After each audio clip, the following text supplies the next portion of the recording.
worst possible thing you could say when you walk into a car dealership. I spent 5 years with Mercedes-Benz, 5 with General Motors, and the worst thing a person could say when they walk in is, if you could just get me to this payment, we got a deal. So your loan's probably still like 19, which means you got to pay to get out. You're upside down. It's called negative equity.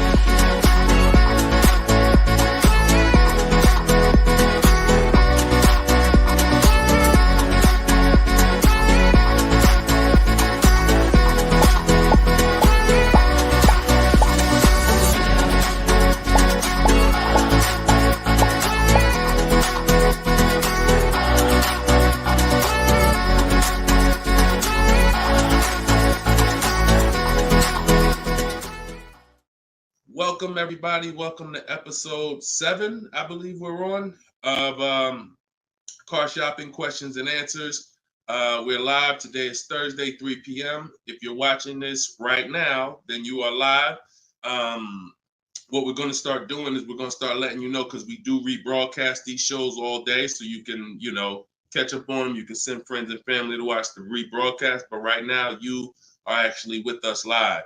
So welcome. If this is your first time here, can you type a 1 in the chat?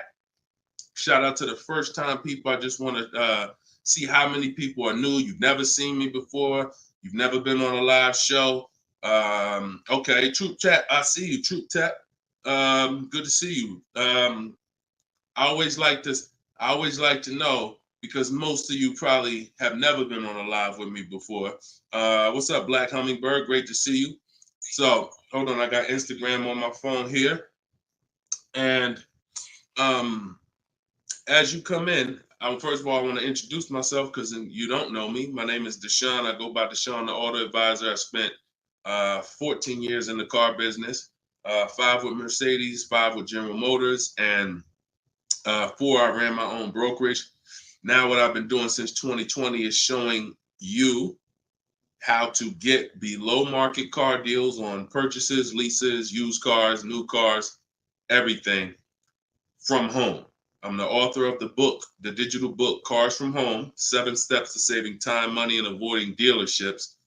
And during the show, for 30 minutes, as part of our welcome offer, you can get your copy for 75% off. It's normally $97, but in my TikTok bio, in my Instagram bio, and in the comment section, you can grab your book. You won't leave the broadcast, so you can make sure you get there before the countdown, but you'll still be here tuned in with us. So I want you to start typing your questions, and then Dolan, who's moderating, is going to pull them into the show, and we'll answer them one by one. Okay? Start typing your questions. I see we already got one from Michelle here on TikTok. Bounce back. Type your question on Instagram. I see you. Type your question in. And could everybody who shares, share? I'm only talking to the sharers. I know who y'all are, and I'm talking to y'all. Shout out to the sharers. And I'm still trying to find out. I might do a giveaway once a show for the sharers only, but I'm gonna have to figure out how to see them. So I got to figure out, maybe you screenshot that you shared, and we trying to do something special for y'all above and beyond, because we can't grow this show without y'all. The ones who tell your friends, the ones who invite your friends, the one who tag your friends, the one who hit those share buttons. Appreciate y'all. So we got something coming for y'all very soon. Okay? So pull the first question, and Dolan, let's get the show on the road. Okay, this one's from TikTok. Leasing and maintenance versus purchasing and maintenance. Great question. So with a lease, most times all you're doing is oil changes, tire rotations. If you got a luxury vehicle or import luxury vehicle, maybe they require like a brake fluid change. Like when I worked for Mercedes, you had a service A, service B, service A, service B. That's how it usually rotated. And the service B was, a brake fluid change, but it's pretty cut and dry because it's a new car. So versus purchasing, then you're talking about long-term maintenance. Then you're talking about, which if you got a good car, you're usually still doing those things up front. But as you own it long-term, now you're doing things like, you're doing the recommended maintenance. So you might have a 60,000 mile service, a 80,000 mile service, a 100K service. These are all things that come in the maintenance book. And with the lease, 99 times out of 100, we're not doing that. So, you know, it's a very, I'm not going to say we're not doing that, but if I lease, whenever I lease, I'm not doing those services because we're out of the car way before we ever hit that mileage. So big difference, big difference. All right, go ahead. Next one, Dolan. Let's go. Black Hummingbird, and y'all forgive me because I got a little something trying to jump on me, but I'm just gonna flush it out. Praise the Lord, and we gonna get through this. So y'all see me all congested, it's because I am, but we good. My car was totaled in an accident. Sorry to hear that. How long should I wait before I get another one? How long can you wait? You know, I'm not a fan of shopping with my back against the wall, but I'm a fan of, you know, if you are you going to be in a rental car? Are they giving you a rental? Sometimes you only have 30 days with the rental before you have to pay. I don't know if you have a backup car, but you know, that's going to depend. So what you need to ask yourself right now, because you have to replace that car eventually, I want you to ask yourself, and everyone on here, I want you to answer this question: how many years are you keeping in that car that you're buying?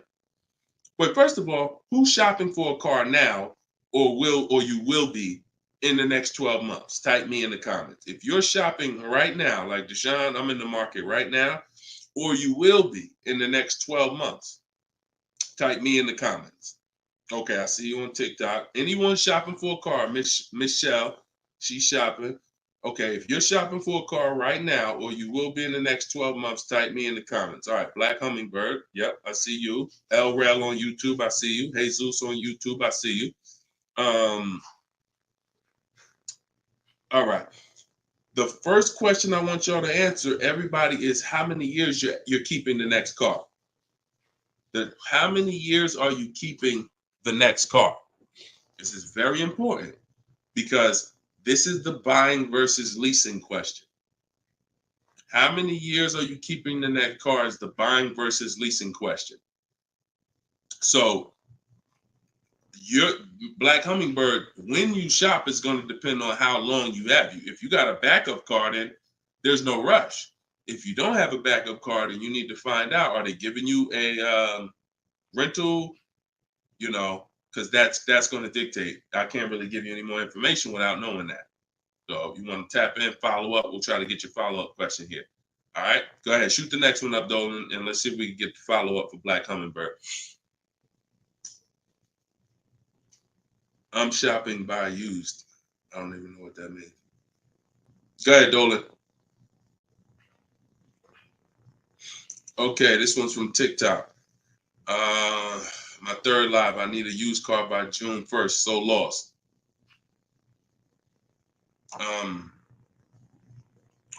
Where you lost? Everyone learns differently. So you have to ask yourself, how do you learn? There are people on these lives, we've already gotten DMs and emails saying that people use the show, they use the strategy, and they got cars. So we've already got, and we've only been doing these shows for a couple weeks now. That's because they can learn that way. Somebody else who can't, you got to be honest with yourself, but I give you the information in multiple different ways. In my book, if you're a book person, in my video library, it's up to you. But if you're sitting here, because everything we do on this show, I try to break it down. No, we don't rush through answers. I don't give y'all one-word answers. Every question, we pretty much take it and we break it down to the nth degree. And some of the things you guys have similar questions, so we've answered them on multiple shows. But you have to know how you learn in order for you to win. Okay? If you're lost here, then you could stick around and we'll continue to do what we do here. But you have to know how you learn. That's why we make information available in a multitude of ways. You see people who have my book. Some people could piece deals together with my social media videos, even though they're all different topics. Used cars, buying cash, leases, they're all different types. So you got to really piece them together. Some people do it that way. It's up to you. But don't just sit there struggling, man. Not at the cost of what it costs. Not at what it costs. All my information is available and it's affordable. Some of it's free, a lot of it is free. But every single product I offer, from my coaching program to my book, it's all affordable. So get in where you fit in, brother. That's really the best advice I could give you. All right, go ahead, Dolan. Shoot the next question.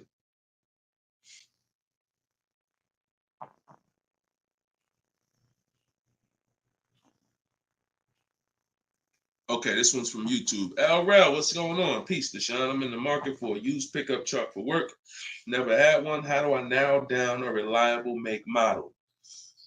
Okay, so if I'm looking at you, the question you're asking is about the quality of the car, not finding a good one. So, example, let's just say there's a Dodge, a Dodge pickup truck. I'm just making this up, and that vehicle has a low reliability score. It doesn't matter if I go find a good one and I use my steps, the steps I'm going to go over with you to find a great used car, because the car overall has a low reliability score. Some Nissans have a low reliability longevity score because of their transmission. It doesn't matter if you use what I'm going to teach you to narrow it down to a great one, because the vehicle overall has a low longevity score. So I think the question you're asking is, how do I find a vehicle that has a good reliable one, and then I'll go shop for it. And because we could switch it. You could have a vehicle that has a high reliability score, high longevity score, but then you got a bad one because you didn't have a process on how to get it. So I think you're asking the first question, which is top level, how do I choose some good vehicles? And that's really Google, and we have a process. It's in our shopping process where we do a reliability check on every single vehicle. It takes 5 minutes to do. You're going to type in the specific year, because years change. You might have a 2019 that has low reliability scores. In 2020, they fixed it. So we got to make sure we're adding the year when we do this Google search. But if I'm looking for a pickup, I'm looking at like a 1500, and I'm looking at, what I need. Some people need 2500 if you need heavy duty or something like that. But then what you're doing is typing it into Google, and you're looking at all the competitors. I'm looking at the Toyota pickup. I'm looking at the Dodge pickup. I'm looking at the Ford pickup. I'm looking at the Chevy pickup. And then I'm just choosing, all right, which one of those do I like? All right, I like those two. Then I'm deciding which one I'm going to like. Now, if you're buying used, you can't test drive it, because you can't test drive a used car until literally you're ready to take it home. You can't go and test drive one here, because the one you end up getting may drive totally different. That's just the way it is with used cars. So oftentimes what you're doing with used cars is you're looking at it, you're looking at videos on YouTube, but you're going to narrow it down to what you like, usually what you see in supermarkets, parking lots, on the road. Oh my goodness. Lord Jesus, help me get through this. And then what you're going to do is you're going to do that reliability check. So you go to Google, you type in the year 2019 Toyota Tundra reliability. Then you're going to skim that first page. So that first page of articles is going to tell you all you need to know. If you see low scores, if you see 7 out of 10 reliability, just skim that. Don't pay attention to any site from a dealer. This is part 4. This is in my book, because this is step 4. Because the next step after this car passes this test is now we're going to shop for it. You can't skip this. So that's why this is a really good question. Some of you are skipping the process of doing a reliability, longevity, and initial quality check on the cars you're getting. And that's why you get cars that are in the shop every 90 days. It's not because you bought a bad one necessarily. It's because the car itself has a low rating. Transmission's going out on you because you didn't do a longevity check to see that that car is known to have transmission problems at 80,000, 90,000 miles. So if you skip this little 5-minute step, it could cost you thousands of dollars. So you want to do that reliability, skim those articles. And then because you're keeping long term, you're not leasing, you're going to do the same thing with longevity. So you're going to type in 2019 Toyota Tundra longevity. And that's when you're going to see what they're saying about the car long term. Does it, transmission issues, engine issues? Sometimes it'll say right at the top, these cars are known to last 200 to 300,000 miles when properly serviced. Then then the only mission is, all right, the car itself has great scores. Now I have to find a good one. Okay? That's step one now. Okay? That's where you start. Great question. Okay, go ahead, Dolan. Shoot the next one up. All right, we got Philip on Facebook. Would you say buying or leasing is better right now? Also, what about down payment with leasing? So, all right, you should never be in a position where you're asking yourself, should I buy or lease this car? Based on what you feel. Yeah, so I feel like I should buy. No, the buying or leasing question is based on how long you're keeping the car. I have something that I do that I teach called the 8-year rule. The 8-year rule says that if you're not buying a car to keep at least 8 years, you should be shopping for a lease. Reason being is there is no way for you to get a great deal on a car if you buy it when you should have leased it.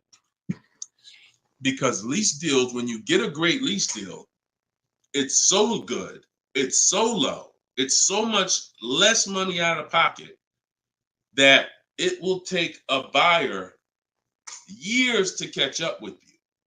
We did a scenario in the last show where we compared this deal that one of our students got, Frina, who uses my stuff.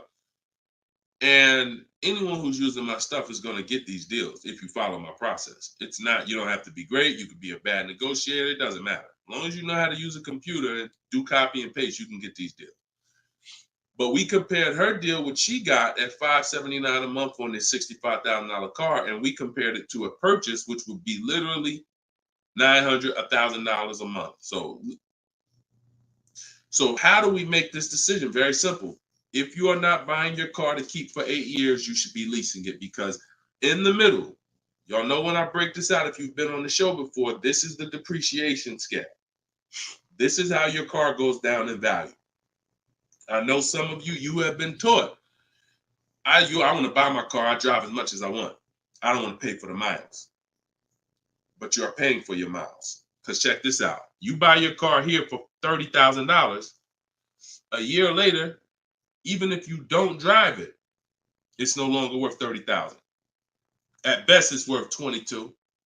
If you don't drive it 1 mile, it's probably worth $25,000. You lost $5,000 and you never drove it 1 mile. That's depreciation. So your car is depreciating like this. Year 1, year 2, year 3. That's why you flipping these cars, buying cars, trading them in 6 months, a year. You're losing at least $5,000, $10,000, but they'll hide it in a monthly payment. See, a cash buyer, you never do this. Some of you who are like, I pay cash, you never do it. You never buy a car, turn around, I don't like the car, I'm gonna trade this thing in. Because when you come in and they tell you, well, I know you just paid 35, but we can only give you 28. I just bought the car 6 months ago. You know what I mean? I lost $7,000 that fast? Yep, at least.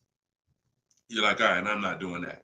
But with a payment, they'll hide it in a payment, and you don't understand. You just lost $7,000 in 6 months. So this is how you have to see this short-term ownership when you buy a car. My car is going down in value 20% the first year, 15% the third year. It's losing thousands of dollars. But if I keep it a long time, 7 years, 8 years, it starts to level out where I'm not losing that money anymore. If you have a car outside your house right now that you've had for more than 8 years, I want you to type the number of years you've had the car. Everybody on here, we're live. This is our 3 p.m. Thursday live show. This isn't a rebroadcast.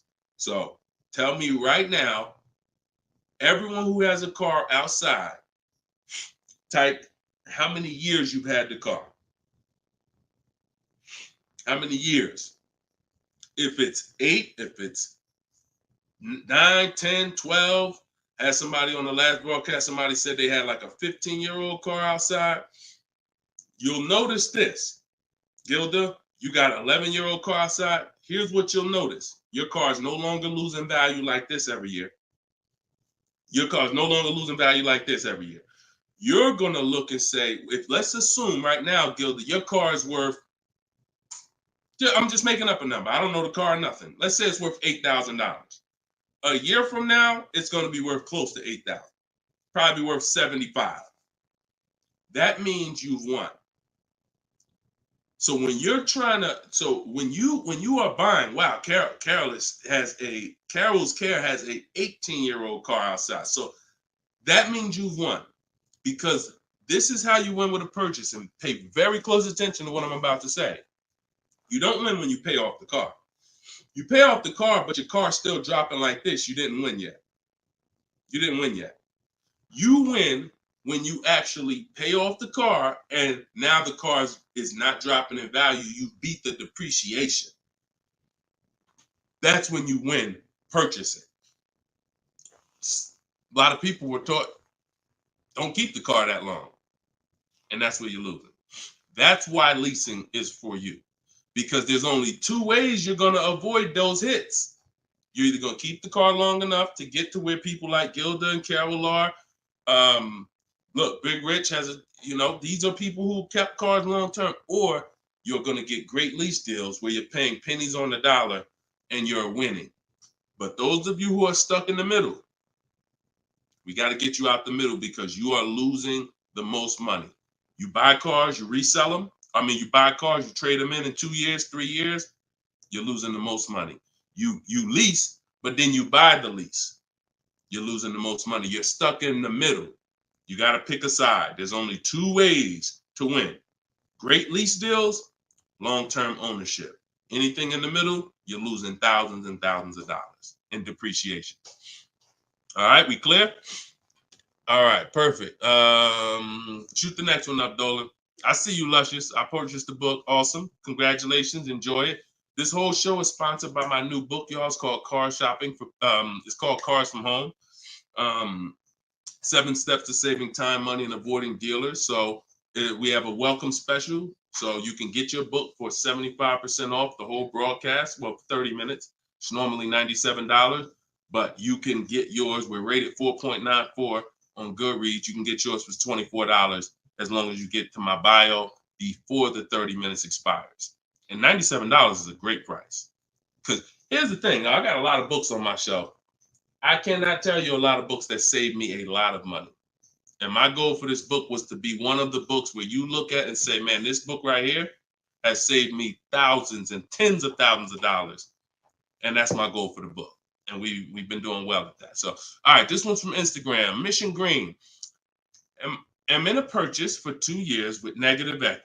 Want to get into a lease. How can I walk away with the least out-of-pocket cap?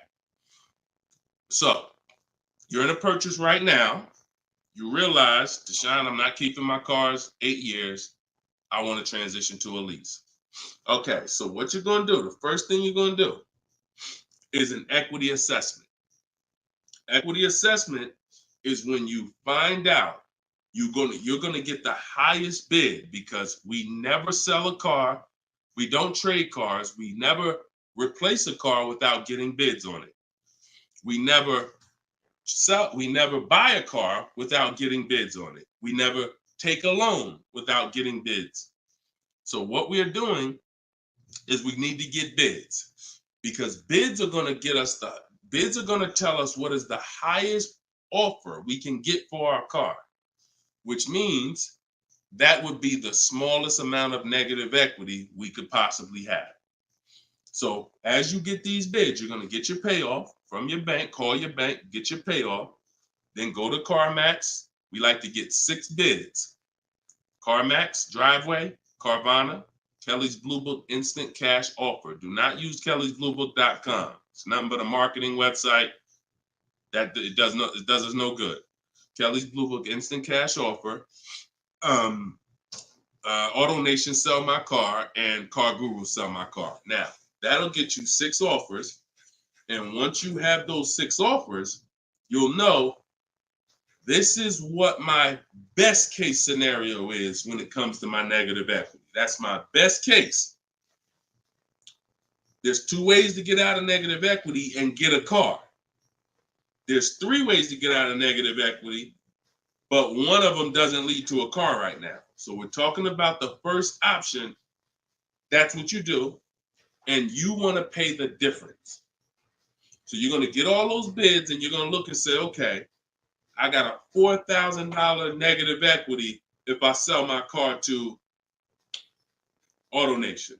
They're the highest bid. Highest bid, $4,000 negative equity. I would not be taking any other money other than the putting it to the negative equity. If you got $4,000 in your pocket or anything and you're like, hey, should I put this down? No, we're going to get the next car with no money down. We need to minimize our negative equity by taking the highest offer from the online bidders. Now, once that happens, we close the gap, and that's the way to move. That's the best case scenario. So if you can't do that, then what you're going to do is you have to trade. This is the only time we trade cars. There is no other time where we are going to trade a car, because you don't get the most money trading a car. You don't get the most money trading anything. If you think about it, if you got a lawnmower and I got a bike, and I'm like, man, look, I'll trade you my bike for your I'll trade you my bike for your lawnmower. Neither one of us is really getting the most money that we could get. That's a trade. It's like a little compromise. I take a little less because I got something you want, you got something I want. It's different than me saying, you know what, I got a bike. Let me see the most money I can get for my bike, and then I come back and pay you for the lawnmower. And this is how you have to see it. This is why we don't trade. Because when you trade, you're not making the buyer win a bid. You're not making the buyer bid. You're just saying, whatever you could pay me, I'll take it. That's why the first option I just laid out is the best option.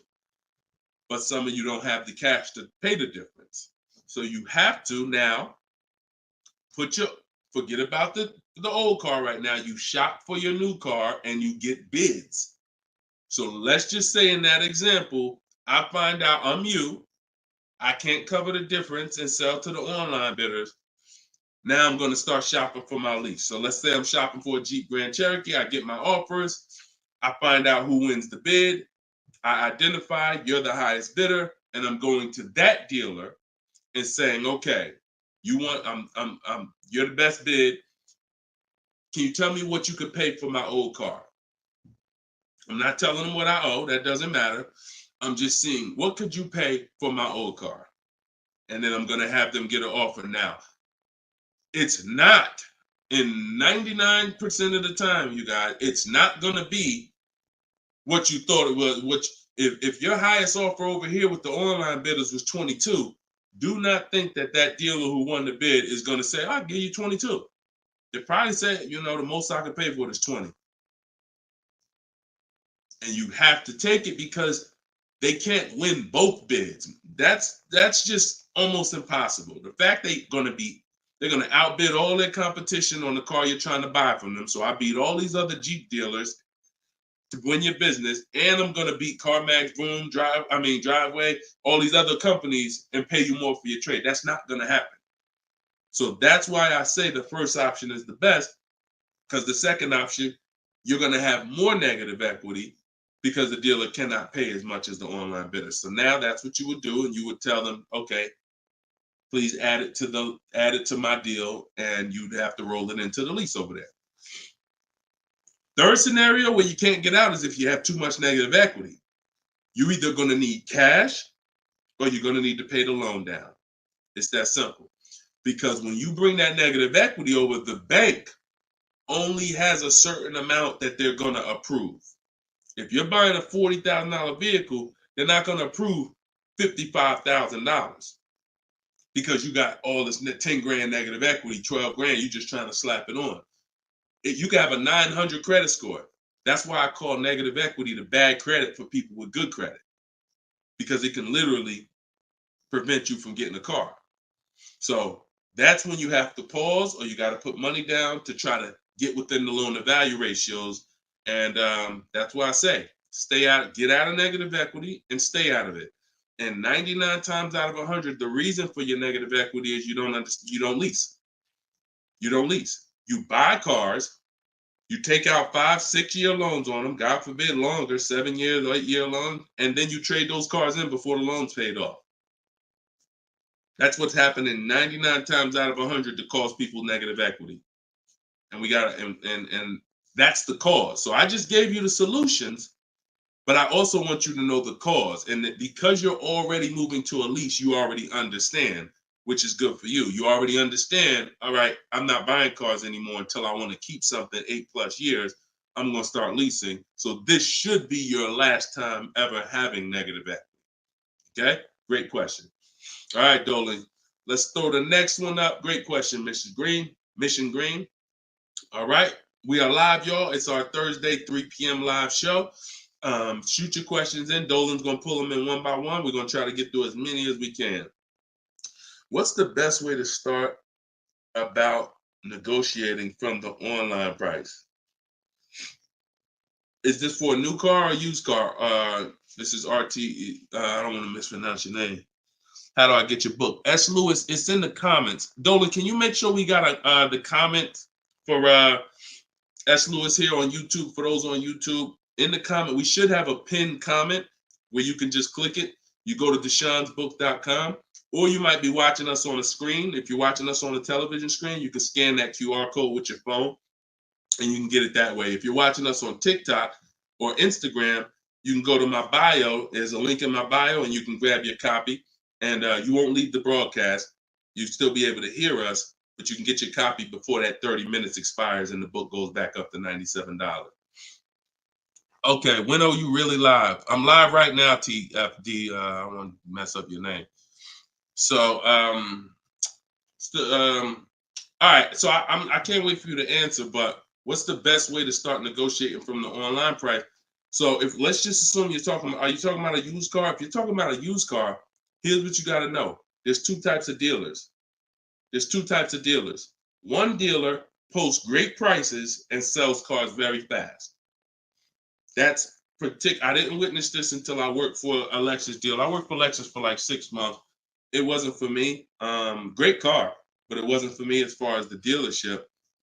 It's just I had already sold Mercedes. Mercedes was a little bit more exciting clientele because it's just a bunch of different people. There's luxury people, there's sports people, there's performance people. So I went back to Mercedes. But what I saw with this dealership was big on volume. Great price, not going to mark the car up a lot. So if you come in thinking, or if you call thinking, hey, take $3,000 off because you're programmed to negotiate, you're not programmed to know a good price. See, when you know the used car market, which is what I teach, this is what I teach in my book, it's what I teach on the show. You need to know the used car market because, and remember what I'm about to say, this is very important. What's hurting you is you don't even know a deal when you see it. I've had people who are looking, I'm literally making them an offer that I know the dealership is daggone my manager don't even want to do this deal, but they need it. We need the deal. We behind on our numbers. I'm selling the car. We ain't making, it's like pretty much a break even triple net deal. And they're still looking and questioning it. There's nothing we can do. And the reason why I never get in that situation, and the people who listen, if you listen to me, you'll never be in that situation, is because when you have multiple offers, you know a deal. See, the reason why those people would question if this was a deal, they didn't have enough offers. They didn't see that there's offers $2,000, $3,000, $4,000 more than the one I was making them to know confidently, Deshone, this is better than every offer I got so far. Let me take this and get up out of here. So you don't know a deal when you see one, and that's hurting you because someone who knows a deal, like me, or like somebody that listened to me, give you an example. Some of you are in the same town as some of you have my book.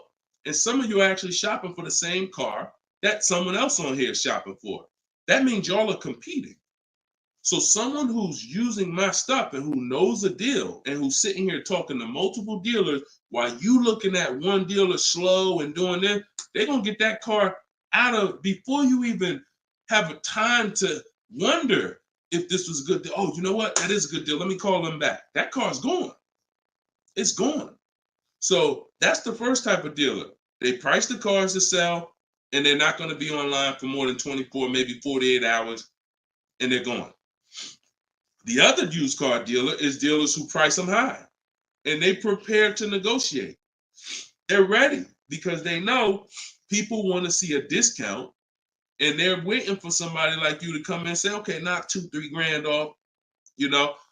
But if they're overpriced, what does it matter? If you're overpriced $3,000, $4,000, $5,000, and you take $3 grand off, you're still, it wasn't the best deal.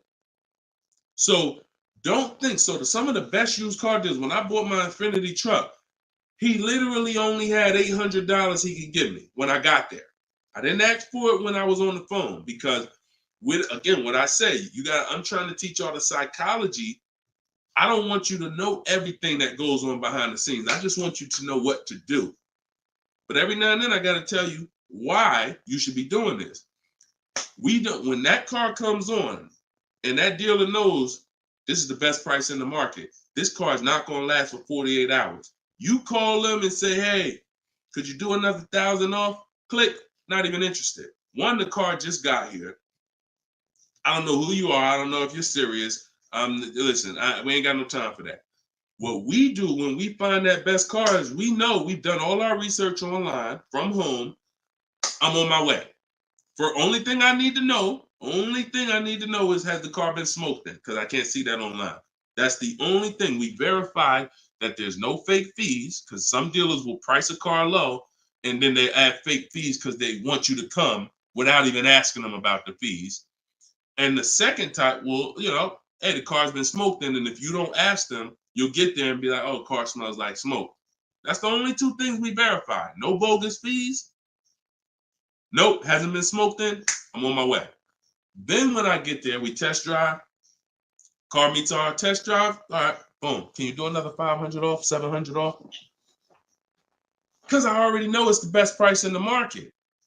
See, when you know the market, you negotiate intelligently. When you don't know the market, you come in, hey, listen, take $3 grand off.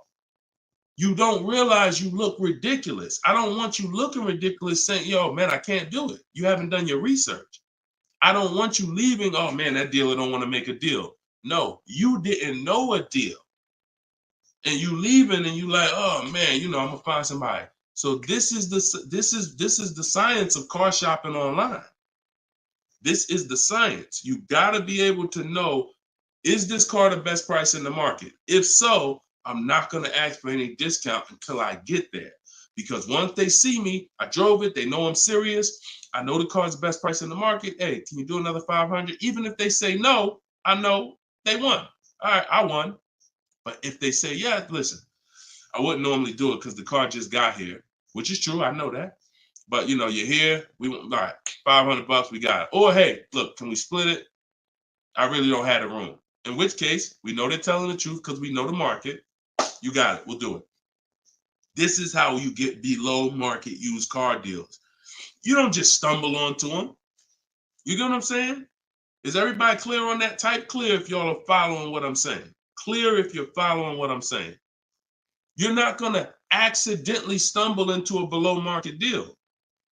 It takes strategy to get below market deals. If everybody could get below market deals, they wouldn't be below market deals. They'd be average deals. Does that make sense? All right, glad we clear. I see you, Michelle. All right, shoot the next question up, Dolan. Let's roll. Let's keep it going. I see you, Rose, on Facebook.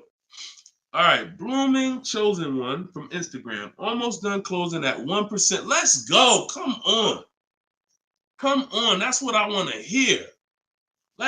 Come on. If y'all don't understand, Blooming Chosen One is about to close a 1% lease deal. That means her lease pay, I'm assuming that this is a woman. I can't see, so forgive me if there's no picture. She's about to close a lease deal at 1%, which means her lease payment is 1% of the MSRP, no money down. I just want to make sure it's clear, chosen one. We don't, if it's money down, it's not 1%. It should be like $400 a month. I'm giving you $400, car's $40,000. That's 1%. So, any tips on techniques for finding great deals on insurance? I use Insurify or I use Jerry. These are apps that shop on websites that shop multiple carriers. And I know it's Kayak and stuff like that, but what I found is Insurify has like insurance companies that we don't know about. It's painful shopping for insurance unless you have something that's actually, because think about all the insurance companies around us that will want to give us auto insurance. We don't know about them now. Small companies, they don't have the advertising budgets. So you want a tool that's going to connect you with all these insurance companies, not just the big name ones that we all know, Liberty Mutual, State Farm, that got the, $1 billion marketing budget. Some of the smaller insurance companies, we want to get those offers. And so Insurify.com, I'm not sponsored by them. I just love multiple offers. So I love multiple offers. And so any tool that gets me multiple offers on anything, I love. So yeah, that's what I would say. So keep me posted. I told you, I want to see your deals. See, she ain't even say what car she's looking at. That's how we know. See, people with no skills, all they talk about is the car. Just got the new Range Rover. Yep, just treated myself. Retirement gift. All they talk about is the car. And I'm not stepping on your toes, but you like Deshone, that's me. That's me. I know who I'm talking to.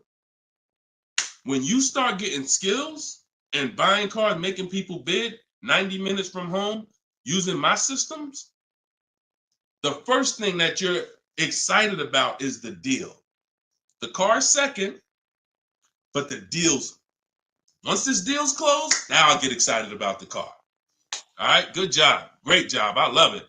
Go ahead, shoot the next one up, Dolan. All right, from TikTok. Is it true that there is no need for down payment? That if you do it, it goes to the salesperson's commission. If you do it wrong, if you are doing a down payment, it's between you and the lender. If you go in and you're a payment shopper, then your down payment is usually going to go to commission. A payment shopper says things like, how much does that car cost a month? Okay, that's a little high. Could you get it to, could you get it like under 6? As a payment shopper, no idea about the numbers, just talking about payments. If you stop doing that, and if you've done that, see, I don't want to, look, I hope we're building a community here where people could be honest.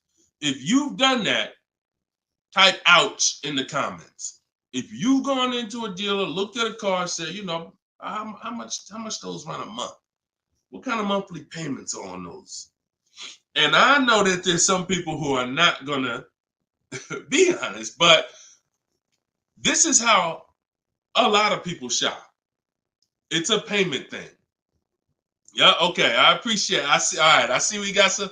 All right, we got some people being honest in here. I see you. I see you, Michelle. I see you, Bye Lion. Not Michelle. So that's where you get in trouble. So what do you do outside of that? You separate the payments from the car. The payment you handle when you're shopping for, look, Byron on YouTube said, ouch, just experienced this past weekend. It's terrible out here. It's great out here for us, okay? It's terrible when you have no strategy. It's terrible if you're winging it. It's great out here for us. Like, and I'm not even saying that, underplaying that. Like, I've been doing this so long, and I got just so many people that done learn from me, and so many people getting cars. I got a private group, so I get to see this stuff. You know what I'm saying? I get to. If you guys been on these shows, I share people's stuff. I share Tope stuff. Greg's deal. This is our book, 4.94 on Goodreads. Get your book 75% off, or you can wait and miss the 75. You can pay 97. Either way, it's worth it. Either way, but $24 is better than $97. In my TikTok bio, you got 30 minutes, or in my Instagram bio. But check this out, Kimberly's deal. She saved 20 grand off her Maserati. Look, Bonita, Middle of the pandemic. So we've been hearing since we started this whole thing, yo, it's terrible out here. Man, there's no deals out here. Middle of the pandemic. Look, December 2022. Blood in the streets. Kia Telluride, one of the most popular vehicles of the last 3 years. Bonita, from home. Kia, 2023. 600 down, 600 a month. People paying $800-900. It's people right now that's going to watch this broadcast that has this particular car paying $700,000-900,000 a month for it. This same vehicle. So, Charles, Hyundai Palisade, top 5 most popular vehicles the last 5 years in this category. Look, $597 a month, $48,000 truck. So it's what you know. In fact, it's what you don't know. So I would tell you, yes, when you are winging it, when you shopping, when you just winging it, yeah, Byron, it's gonna seem like, man, it's horrible out here. When you step back and start using my bidding systems and letting these deals come to you, letting loans come to you, you're gonna feel like you're in control. You call the shots. Okay? So that's what I want everybody to know. It's all perspective. You know, somebody who's never had a fight in their life may be like, oh, shoot, I'm gonna lose this fight. Mike Tyson, he's not worried about losing a fight. And I hope he's not throwing this fight. So, another end. It's all about what you know. You learn better skills, you get different results. You keep the same skills, keep shopping like our grandparents shop, keep shopping like our parents shop when there was no internet, keep shopping like it's 2005, you're going to get those same results. All right? Everything I'm talking about, y'all, is in my book. This whole show is sponsored by my book, Cars from Home, 7 Steps to Saving Time, Money, and Avoiding Dealerships. My whole shopping system is in there. You can get yours in my bio. I just said that. So go ahead, Dolan. Shoot that next question up that you had up on the screen. My lease is up this year, but I'm over 4,000 miles, and a car dealer just told me if I lease again that I'll have to pay for the over miles. What do I do? Okay, I want you to know something, and I want you to hear me clearly. Dealers who tell you they'll cover the mileage. I know some of you have heard this in the past. You know, my dealer said if I release a car from them, they took care of the mileage for me. No, they didn't. No, they didn't. Mileage is never taken care of because mileage is between you and the bank. You told me you were going to drive this, the bank, not the dealer. Dealer has nothing to do with the car. Once you drive off the lot, it's between you and the bank. It's between you and the leasing company. So when you go over miles, the bank says they told us they were going to bring this car back with 36,000 miles on it. They already have an estimated value of what they're going to sell the car for, and it's based on 36,000 miles. That's why if we're under miles, we always do an equity assessment. You're going to do this either way, Miss B, but this is one of the main reasons when we're under miles, it doesn't matter, because if we drive less than we told them we were going to drive, we want to see if there's any equity that we can actually pull out. If you didn't know you can sell a lease, yeah, that's another discovery. Aha moment, you can. We've been doing it for years. So, but going back to this case, if you're over miles, you got to pay for it because you can't give it back to them. It comes out of their profit. So what do we do to try to minimize this? One, we don't let a dealer tell us we're going to work this out for you. We have to do our own equity assessment. So you want to see what your position is. You want to call the leasing company, get your payoff. This is the second step in my process. Once you know whether you're going to buy or lease again, that's step one. Now, if you have a car to replace, you own it, you lease it, doesn't matter. Anything you're replacing, we got to do an equity assessment on it. So we're going to call the bank, get our payoff. If it's paid off, obviously we don't have to do that. And then you're going to get that payoff, and then you're going to get those offers I talked about earlier in the show. If you missed it, I don't want to go through the whole equity assessment process because we already did it. And for the people who've been on here, I don't want to repeat the whole thing. But if you go on YouTube, if you go on Facebook, you'll be able to see the broadcast. Go to the section on equity assessment and follow that process, because you need to see, can I sell this vehicle and break even, get out of it? Or if I have a mileage penalty, you know, does it make more sense for me to actually get out now, which in a lot of cases it probably won't because you have payments remaining. So if you got out now, see, if you sell it, it's clean. So if you sell it, and it goes back to what we were talking about with what somebody asked the question about the negative equity. Let's just say I'm you. I do my equity assessment. I find out to get out of the lease, I got to contribute like $1,000, but I could get out now. When I sell a lease, there's no penalty. It's literally no payments due, nothing. It's everyone's whole. That's the only way everyone's whole. My second option is I got to account for the payments I have left on my contract. If I got 5 payments left at $500 a month, that's $2,500. Does it make more sense for me to get out now and pay those payments? Probably not. Or does it make more sense for me to just wait and take the mileage penalty? So those are the 3 things you're comparing. Selling the car, and you're seeing what's the least money that comes out of my pocket. What's the best of those things? Selling the car, getting out now and taking the payment hit, because all those payments are going to be due.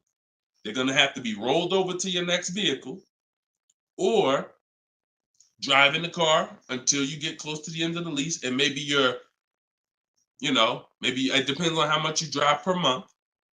And maybe you're 8,000 miles over, and that's a $2,000 mileage penalty. So these are the things you have to think about. But I'm telling you that if you just walk into a dealer and say, hey, could you work this up for me? Now you don't even have the luxury of guaranteeing you got the best price on the car. So now, because they see you as desperate, oh, she needs help.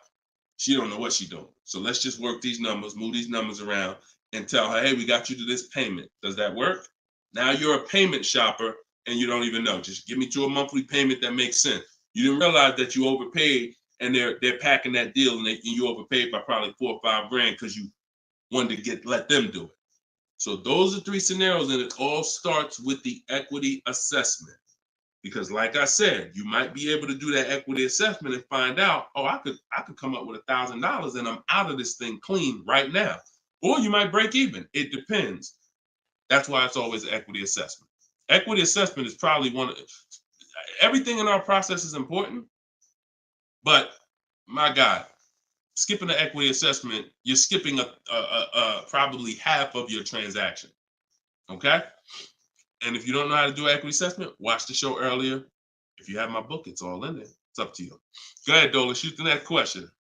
Bought your book. Thank you for doing this. Thank you, Michelle. Enjoy it. Use it. Use it and win. For the rest of your life, use that book. And it's a digital book, so you don't have to worry about when it needs updating. I just update it. You'll open it one day. Like, let's say you get your car now. A year from now, you open up that book and you're like, all right, I need another car. My spouse need a car. My child need a car. Man, wait a minute. There's different stuff in here. That's why you always keep the email I send you with the master link in it, because that's where I update the book. All of you who got the book, when you download it, don't save the email, because when you click that master link, that's where I update the file whenever something changes.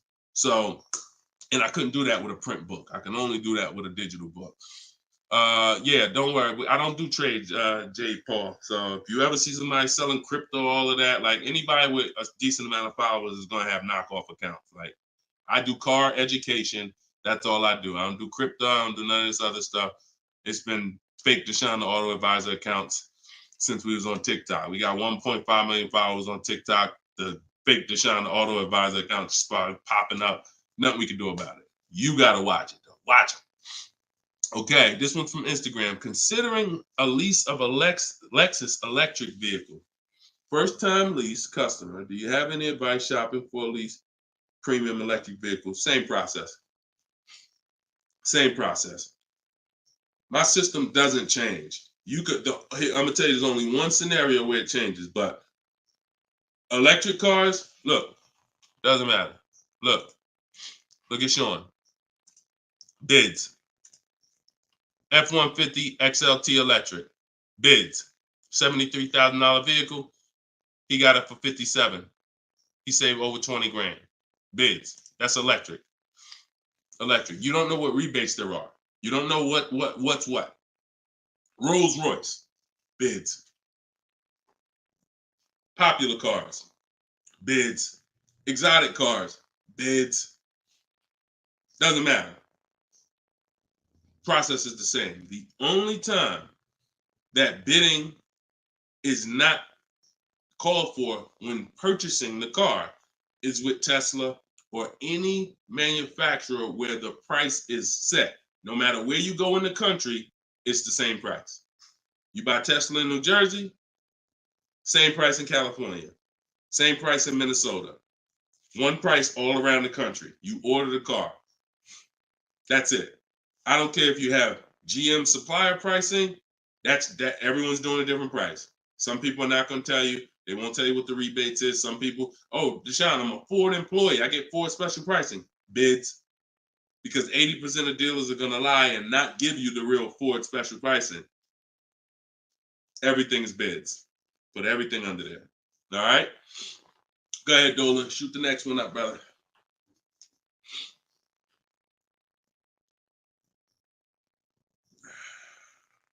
No, you don't bid. You don't bid, Coco. You're making people bid. This one bounced back, Brian from Instagram. What's up? Hey, bro, I recently financed the BMW 330M, but the problem is they gave me a high APR. Sounds like a payment shopper. Listen, we got to take responsibility. You accepted a high APR. Now, how do you get out of it? Only way is to refinance. You can refinance or sell a vehicle. And so bids, what we do is, see, now let's just say for an example, you use our system we call the bank bidding war. Bank bidding war is 3 rounds. We check to see if there's any special interest rates. 1, no special interest rates on the car, which a BMW 330M, probably not. You never know. But then if there's no special interest rates, we go and we get bids and we find a dealer that's going to sell us the BMW M for the lowest price. And it doesn't matter, popular cars. I had a young lady earlier this year. Well, no, that was last year. She was looking at the brand new X4M, redesigned, just redesigned, brand new body style. She got her offers. Best offer was $3,000 below MSRP. Worst offer was like $5,000 over MSRP. Brand new, newly designed, fresh in the country. No one's ever seen it. Bids, she got $3,000 below MSRP. When people are paying thousands more than that.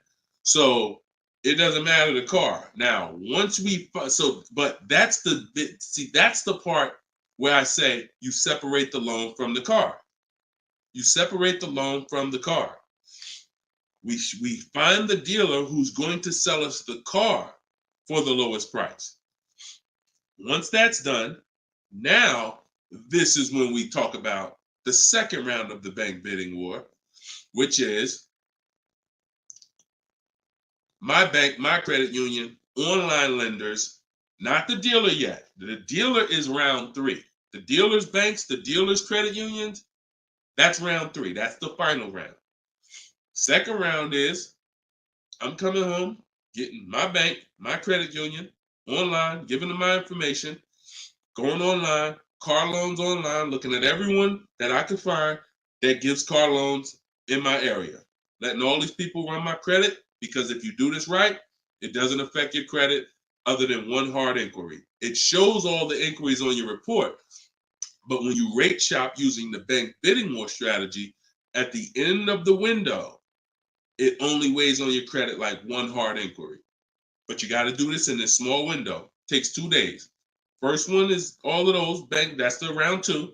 So now let's say my best rate from that round 2 is 7.9 interest rate. Okay, round 2's done.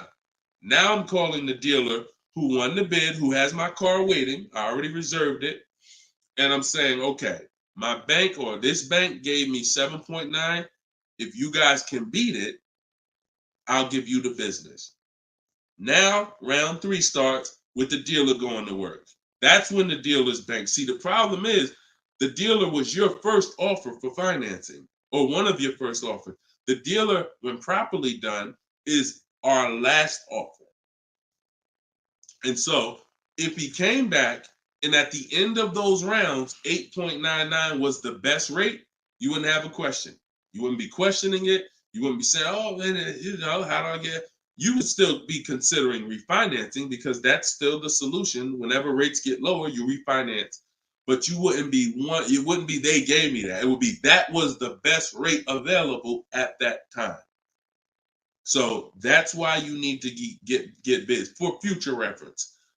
But in your case now, all you can do is find somebody to refinance the loan.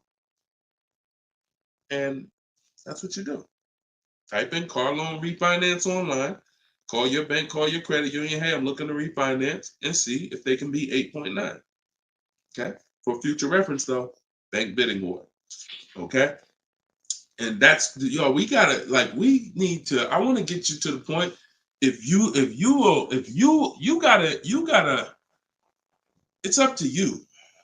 Use this. Everything I'm telling you is simple. Nothing I'm telling you is rocket ship building. This is all simple online processes from a computer. We got grandmothers doing it. We got introverts doing it. Doesn't matter. We don't even talk. Has anybody heard me say anything about talking? No.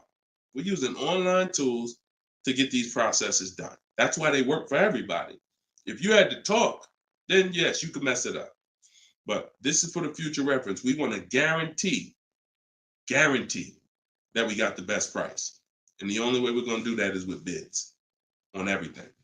Okay? Go ahead, Dolan. Next question. Great question, though. All right. This one's from TikTok. Can24 Loco. Is a lease worth it if I know I'm going over the miles? You pick your miles. You pick your miles. I had somebody no, I don't even want to talk about him. He somewhere along the line they told him it was okay. So you pick the miles on a lease, and I would never in a million years pick less miles than I need. 10,000 miles per year, 12,000 miles per year, and here's what happens: if you see somebody who's intentionally picking less miles to save $20 and to go from 10,000 miles a year to 12,000 miles per year is probably like $20 a month. To go from 12,000 to 15,000 for most cars is probably another $25 a month. So the difference between 10,000 miles per year and 15,000 miles per year, 15,000, no penalties. Deshone, I know I need 15,000, but I took 10.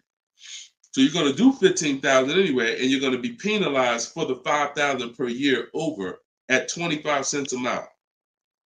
Instead of paying the additional $45 a month, which would be way less than the penalties, because 5,000 miles per year, 15,000 miles over at 25 cents a mile is $3,750.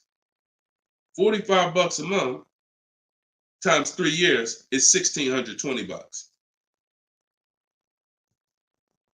Numbers are numbers. $45 a month more to my lease contract from the beginning, because that's the mileage I really need. I'm paying $1,620 extra over 3 years to have a comfortable lease experience, no penalties, and I can enjoy my lease. Versus taking 10, knowing I'm going to drive 15, and then looking and saying, dang, I'm over miles by 15,000 miles, and how can I avoid this almost $4,000 bill that's coming? Choose your mileage wisely. Deal structure. Step 3, I got a whole step in my process on deal structure. This falls under deal structure. So we never take a lease knowing we're going over the mileage. We just never do that. We're setting ourselves up to not enjoy the lease. For what? That's it. Step 3 in my process, I got part of deal structure. I got a section in my book on this, is choosing your mileage wisely, where you look and estimate how much you drive, Or if you have a car, you just look back and say, all right, I drive 12,000 miles per year. You can look back at what you drove. If you don't have a car, then you're just going to look and say, all right, how many miles do I drive to work? Okay, and you add the miles up, and you'll see throughout the year. Oh, plus I'm gonna take a vacation. I want to go down. I want to go on vacation 2 times a year. That's gonna be another 1,000 miles each. All right, perfect. I need 14,000 miles a year. It's a 5 to 8 minute exercise, but you haven't been taught to do it. So there's nothing in my. I don't skip anything because I've been doing this since 2006.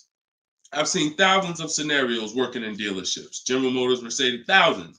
And every time I see something that is horribly wrong, that's costing somebody money, I just made sure I added it to my process.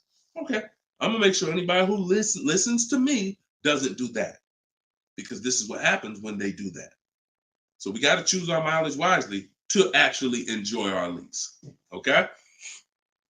All right, y'all. Look, we hit 1 hour and 6 minutes. I'm gonna wrap it. I usually try to go like 1 hour and 15 minutes, but as y'all can see, I'm actually struggling to get through this. I need to go and get me some tea, and that's what I'm gonna do. This is our second show for the day, and some of you may be watching us on a rebroadcast, but right now we're live. We've been live Monday, Tuesday, just so y'all know, and I'll probably have a link in my bio by tomorrow to our calendar. But most days we're going live Monday and Tuesday, Thursday and Friday. We're going live at 12 noon Eastern time, 3 p.m. Eastern time. So that's when our show is going to air live. And every time you see us on a rebroadcast, we're going to have a sign on the top that says rebroadcast. So y'all know, okay, this is a rebroadcast. In case I couldn't watch the whole show, I was at work. So we rebroadcast all the time. But yes, always a pleasure, y'all. Let's keep winning. Shout out to the people who got my book. I appreciate y'all. Thank you to those who reviewed it, who helped us get to 4.94 on Goodreads.com. I appreciate you, and continue to use the book and continue to unlearn the bad stuff you learned about car buying. If you don't hear me say it, that's because I don't do it. And no one who listens to me does it. You hear somebody say, yeah, I was in the dealership. I was in there like 4 or 5 hours, but man, I was using what Deshone teach. You wasn't using what I teach, because we're not in dealerships more than 30 minutes.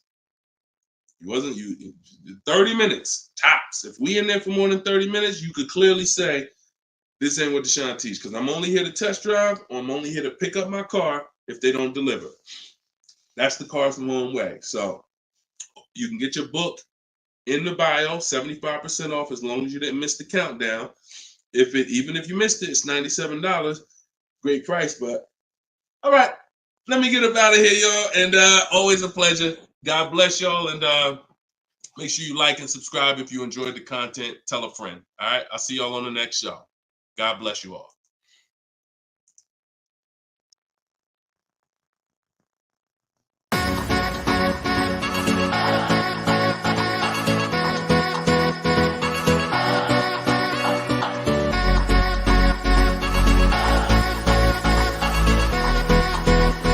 The worst possible thing you could say when you walk into a car dealership. I spent 5 years with Mercedes-Benz, 5 with General Motors, and the worst thing a person could say when they walk in is, if you could just get me to this payment, we got a deal.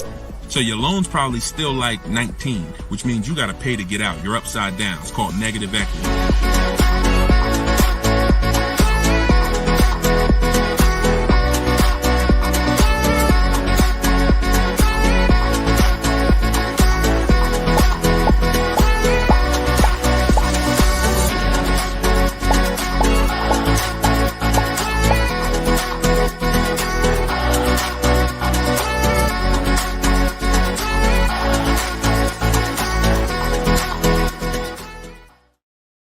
What is going on, everybody? Welcome to episode 9. Maybe episode 8. Either way, I'll make sure the right episode is in the comments. But welcome to Car Shopping Questions and Answers. This is our live show. It is Monday. This is our noon show. We want to make sure that you know when we're live and when we're rebroadcasting. So every time you see the rebroadcast, you'll see a badge that says previously recorded or rebroadcast or replay.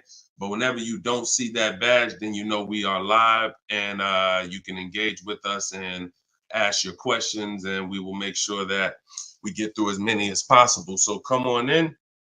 Everybody just come on in. I'm actually just sharing this broadcast on Facebook now. And on TikTok, welcome. I see you, Claudia. I see you, Dreamer. You guys can start typing your questions in. And let's do a little housekeeping first while we let the first couple questions come in. If you don't know me, this is your first time ever on a live with me, type the number 1 in the comments. I want to give a welcome to the first time people who've never been on a live with us before. And welcome back to the people who've been here before. I'm your host, Deshone. I'm known as Deshone the Auto Advisor. I spent 14 years in the car business with Mercedes-Benz, General Motors, and running my own brokerage. And now what I do is I teach people the science of car shopping from home. I'm the author of Cars from Home, my new digital book, 7 Steps to Saving Time, Money, and Avoiding Dealerships. And everything that I talk about, everything if you've seen any of my social media videos, everything is based on one of the 7 steps in our shopping system. So we don't hold back. So you guys can come in. I see a lot of people on TikTok coming in. Could y'all start tapping the screen if you're going to spend 10, 15 minutes with us? We're usually here for at least an hour. If y'all can start tapping the screen so we can let TikTok know we're about to talk some serious money over here. Frankie, I see you. Good to see you, Frankie boy. Thanks for sharing. Shout out to the sharers. And whenever we have the first question, we will certainly get down to it. Also, if you, all of you do have the opportunity to get my new digital book at 75% off. I always like to let you know about this welcome offer. The book is normally $97 and it's currently 4.94 stars on Goodreads.com. So thank you to all of you who have taken the time to rate the book, to review the book. But most importantly, thank you to everyone who's using the book so that you can stop car shopping like our grandparents. No offense, but most people are shopping the way our grandparents shopped before there was internet, before there was leverage. And my mission is to show anyone who's willing to listen how to stop doing that and how much money that's costing them today. All right. Did we get the first question yet, Dolan?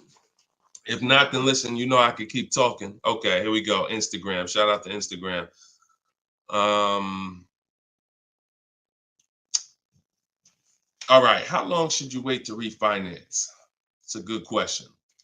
I would refinance when it makes sense. If you have rates are high right now compared to where they were a year ago, 2 years ago, 3 years ago.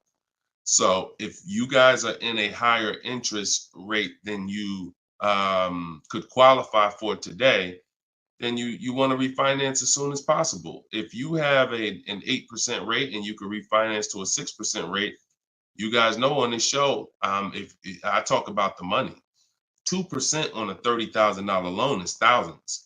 That's not hundreds. So if you have it, on some of you have improved your credit. So you may have had a lower credit score a year or 2 years ago when you got your car, but now your credit score is higher. So you want to make sure you are following this guideline though. Most of the people who want to loan you money want you to take more for longer. That's just what they want you to do. I am of the mindset of you don't want to stretch the loan out long. You don't want to stretch the loan. You don't want to stretch so if you've already paid for a year or two, you don't want to stretch the loan out longer because they'll want you to take it longer. They'll tell you right up front, if you take a 6-year loan, your payment's going to be this. Meanwhile, you've already paid for 2 years. Don't fall in love with the new lower payment. Fall in love with paying as much as you can at the higher interest rate. So if you can pay a higher payment for 4 years, pay the highest payment you can to get the loan out of the way faster. Don't be tempted to stretch out the loan and go longer with it. Or else you're falling into that trap. Like I said, people want to loan you money, want to lend you more for longer. They take it for 6 years. You could always pay it off earlier. They're hoping you don't.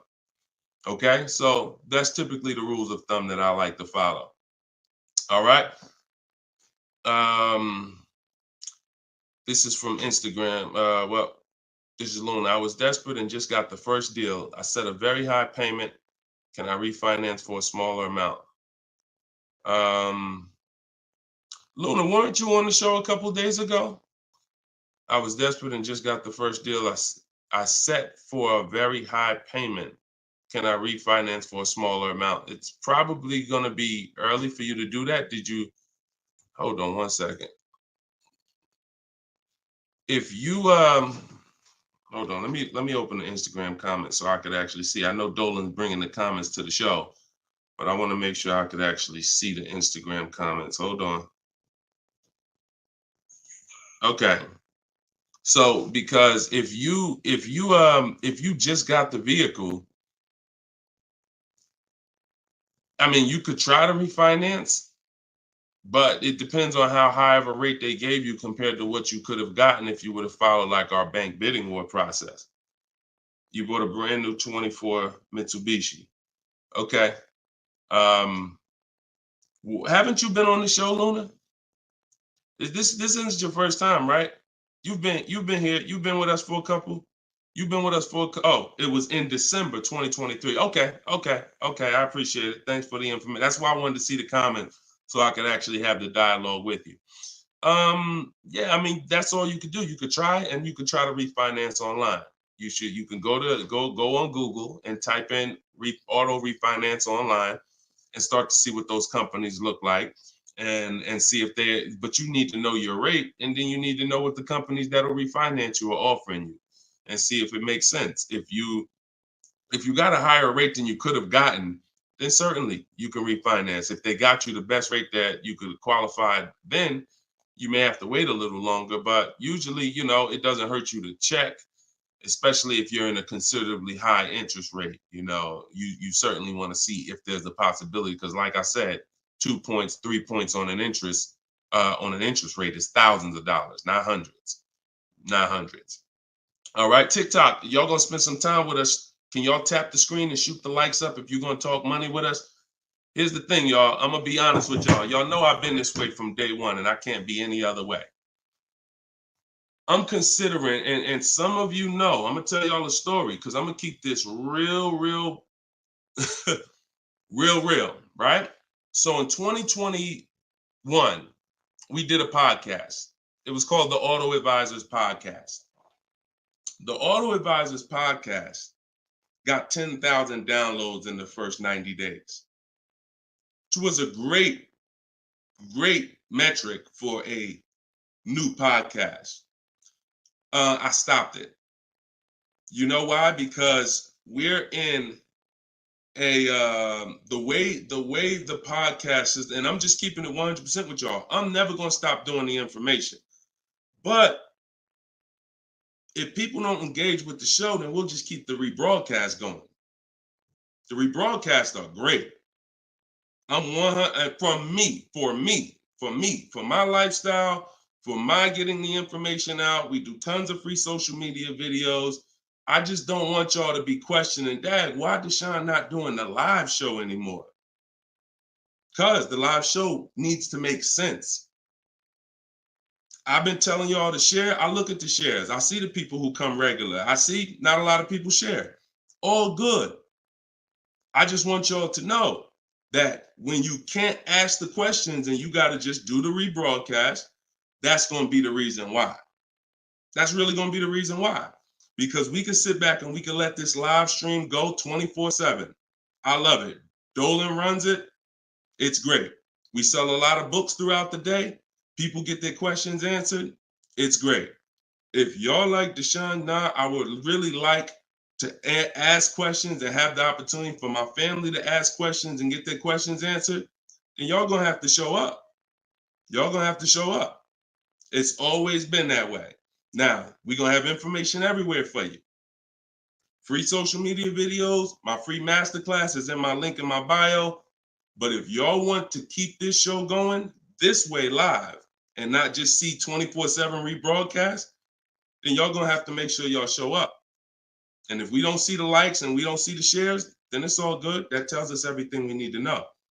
because there's nobody out there doing what we're doing right now. So if it was 20 other people doing these shows, then I understand. We got to make sure we're better than them. There's nobody doing what we're doing right now. So it's up to y'all. All right, so Dolan, let's go. TikTok question. Can I get a new lease with no money down and get the same car payment monthly, turning my lease in soon? But that depends on how good you're going to shop. See, if you got, a lot of people are going to be fooled into this conversation.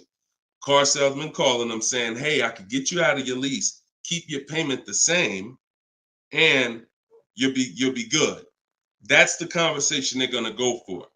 Now they're going by 2021 and 2020, well, really 2021 payments, which were the highest in history.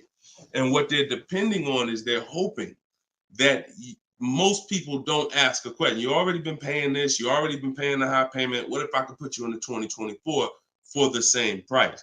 Meanwhile, those prices that you were paying were ridiculously high.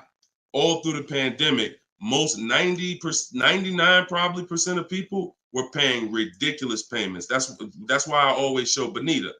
So when you look at Bonita, Bonita is the one who got one of the most popular vehicles during the pandemic. It was a Kia Telluride 2022. She got it for $600 out of pocket, $600 a month. It was like a 1.25% lease. How? Sitting at home and shopping offers. So to answer your question, don't comply. Your deal is going to be based on how well you shop. And what I'm teaching you to do is to stop going into dealers because 80% of them are overpriced. So you're going to go into a dealer, do your test drive, and then you're going to come home and you need to get at least 5 offers. Now you could do it my way. In my book, I have a strategy called the 25 to 5. We go online, we go to the dealer's websites, we put in what we want, 25 dealers' websites. It's a copy and paste template. Then we have conversations by email because out of those 25 dealers, figure about 10 are going to have a car we want. And then we're looking to get 5 to 7 offers. If you shop the right way, you're not shopping the right way if you don't see a $150 to $200 difference between your offers. You're just not shopping the right way because we know I've helped. Personally, we have about 1,600 people in our car shopping course, in my coaching program, and we probably have about 6,000 people who have my book. That's enough data for us to know when people send me their deals, 80% of dealers are overpriced. What's the message then? If you don't get 5 offers, you're going to overpay. Hands down. Not 3, not 4. Now, some people with Charles, if they're shopping for a really hot vehicle, like Charles got a Palisade a little while ago, he got 10 quotes.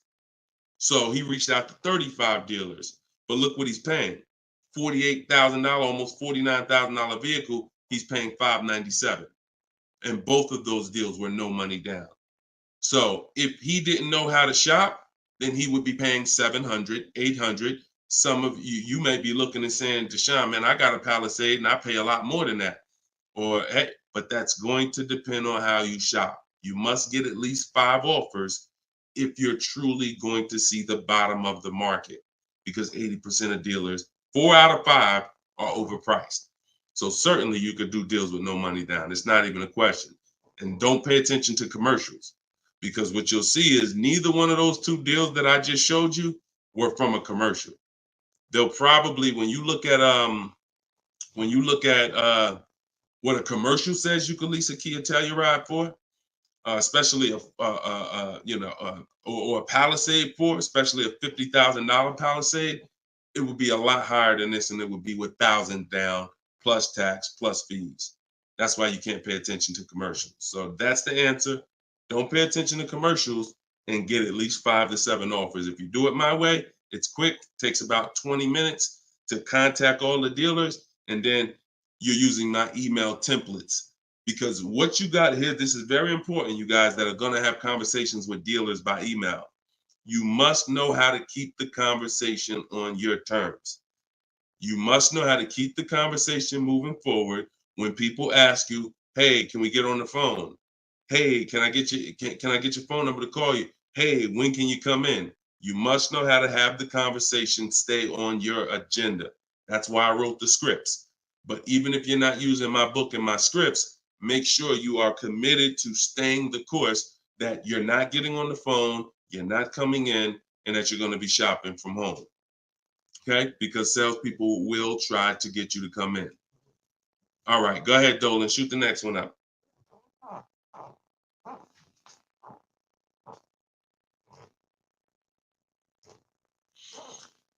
Okay. Hi, the dealer wants to run my credit card. I just watched one of your videos and you said don't let them do that. They want to run your credit card for what?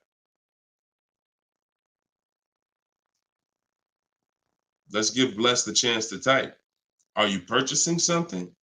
They want to run your credit card to run your credit? Or did you mean they want to run your credit? What are they trying to run your credit for? I mean, your credit card for. Now, if you have made a deal with somebody, when we make a deal online, oh, you mean running your credit? For what? What's the purpose of you running my credit? And that's not even what the ad. See, when you request your offers, you're requesting your offers by email. And we're always telling them assume tier 1 credit. There's nothing else for us to focus on. What is the purpose? Now, again, let the 80% do what the 80% do.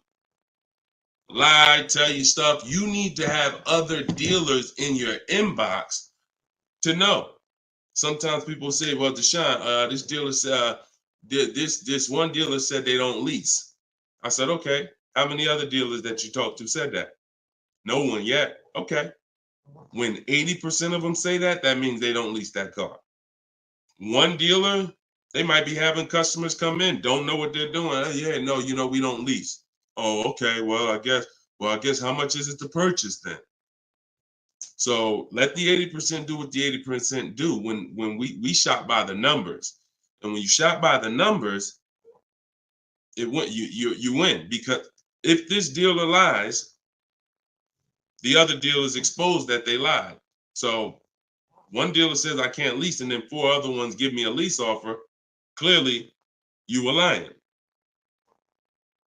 So don't worry about what one dealer says ever. That's why you need to be having multiple conversations at all times. Trying to get my payoff, my car finance. Shoot Jerry's. Can you put Jerry's question up from Facebook here, Dolan? Okay, trying to get my payoff. Thank you, Dolan. My car finance company says contact dealer. Should I contact dealer? What the heck kind of broke leg, half-wit finance company you with if they telling you call a dealer for your payoff? What's the name of the company? What's the name of the company? You got to realize how the banks is in bed with some of these dealers, and you're going to understand that. The dealers couldn't have did Hyundai.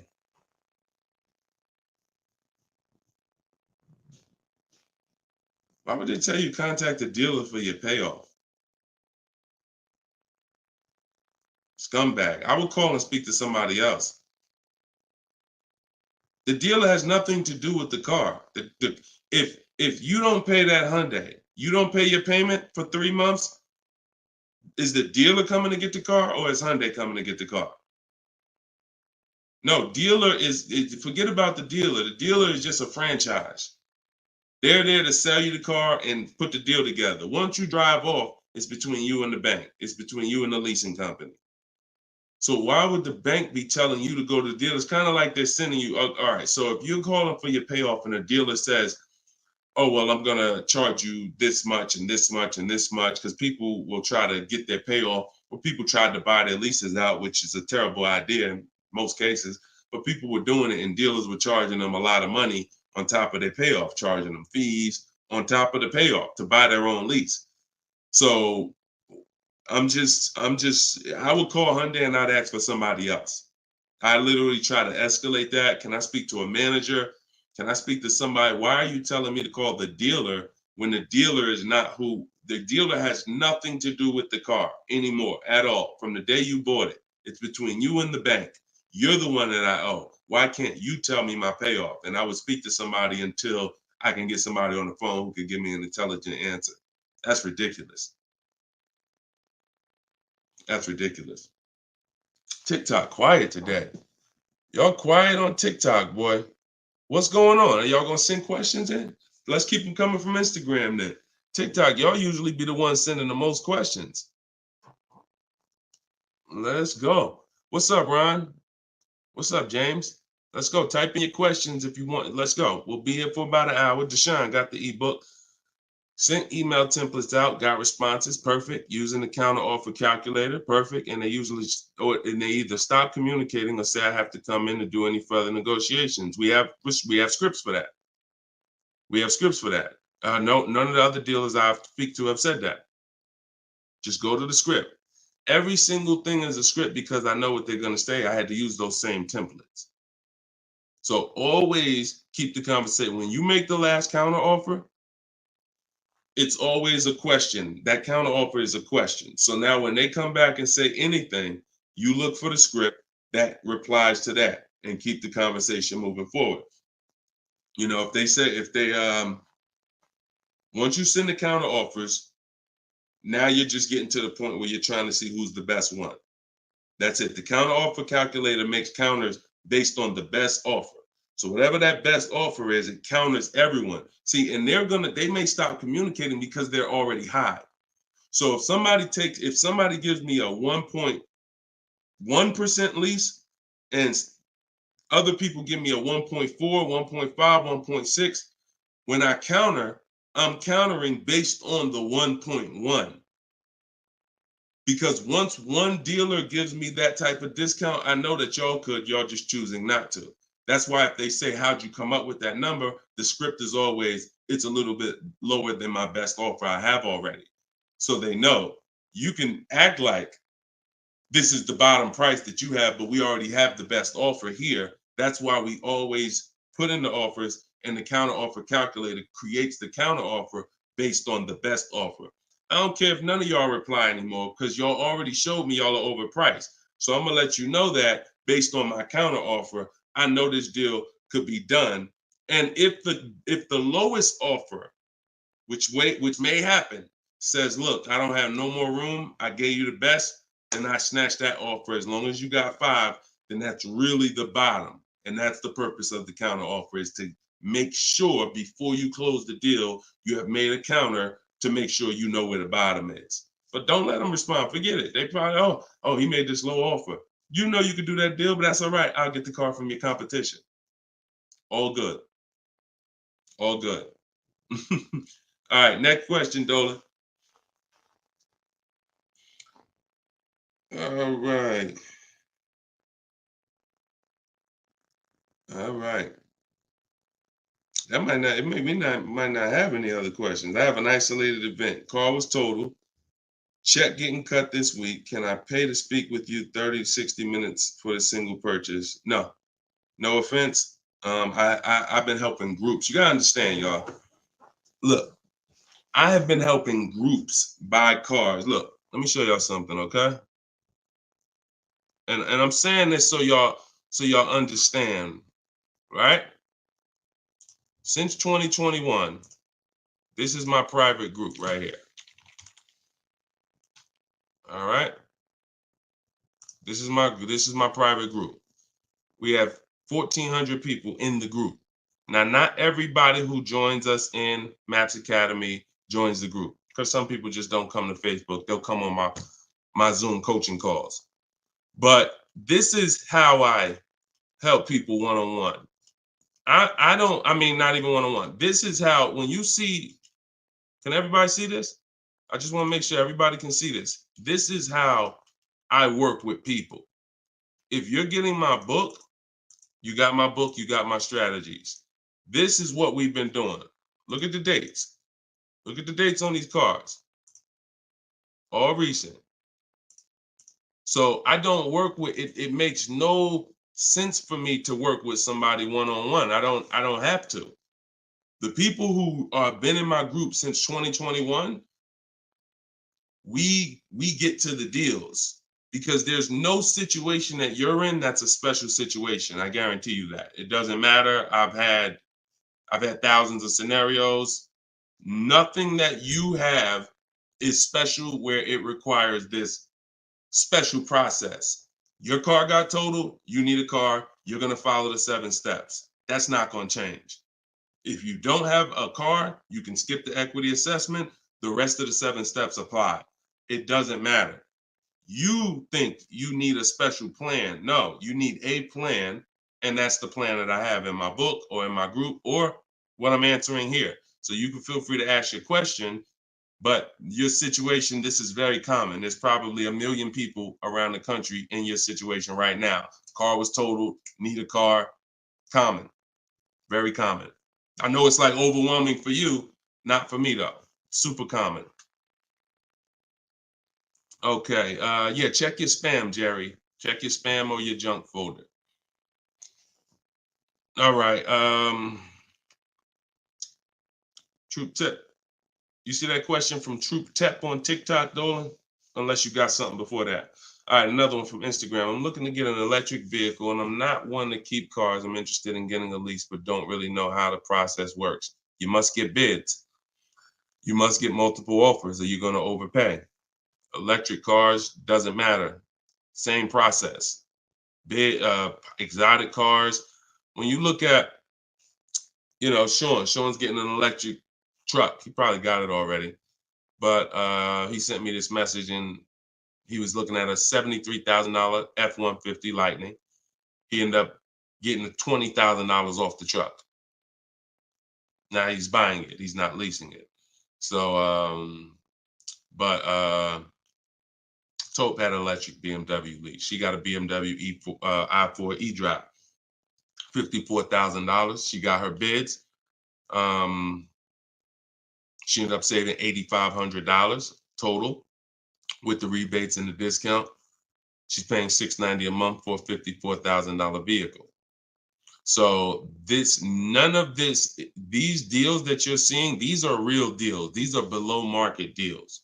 These are not going to be had going into dealers and negotiating because one, you're never going to get that deal from an 80% dealer. It's not going to happen. An 80% dealer will never discount the car enough for you to get the best price. So you don't know. Unfortunately, there's no sign that's on, hey, we're an 80% dealer. Don't come here. There's no sign. The only way that you know is by getting multiple offers. Now, you could do it manually. You can call around, talk to some sales managers, and try to get at least 5 offers. We do it online. We do it with scripts and templates, and that's what's in my book. So if you just jumped on, my new book is called Cars from Home, 7 Steps to Saving Time, Money, and Avoiding Dealerships. It has all my templates in there, all my scripts. It's normally $97. But while we're on, for the next 30 minutes, you can get it for $24 if you get to my link in my bio before the 30-minute countdown is up. Once the 30 minutes is up, it does go back up to $97, which is still a great price because everything in that book is going to save you thousands and thousands of dollars. That'll be the most valuable book, but that's only if you want to use my scripts, my resources, and have me do the talking, which is you typing. But if you're going to do the talking, then I would call around and I get at least 5 offers, or you're going to overpay. No doubt about it. At least 5 offers. Okay. You can't calculate a lease manually. You can't try to calculate a lease and think. And even if you can calculate a lease manually, you still don't know what rebates are, what incentives there are. Sean didn't know there was $15,000 in rebates. How did he find out? Multiple offers. The best offer ends up revealing, wow, it's $15,000 in rebates on this truck. He wouldn't have knew that just walking in and trying to see, all right, what's the best deal I could get? 80% deal is never going to tell him it's $15,000 in rebates. So multiple offers is a must. Okay.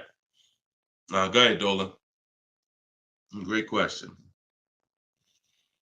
I'm new to your platform. I joined late. What do you recommend I do?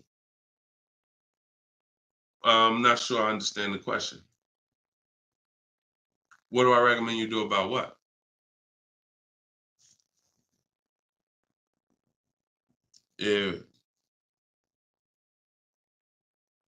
Yeah, Troop Tap. Send a follow-up question to that because I don't really know what you mean by that. What are you're new to my platform? Are you talking about this show?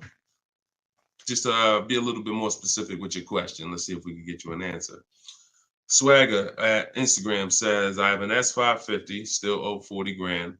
I plan on paying it off by summer 2025. Should I trade it for an S63?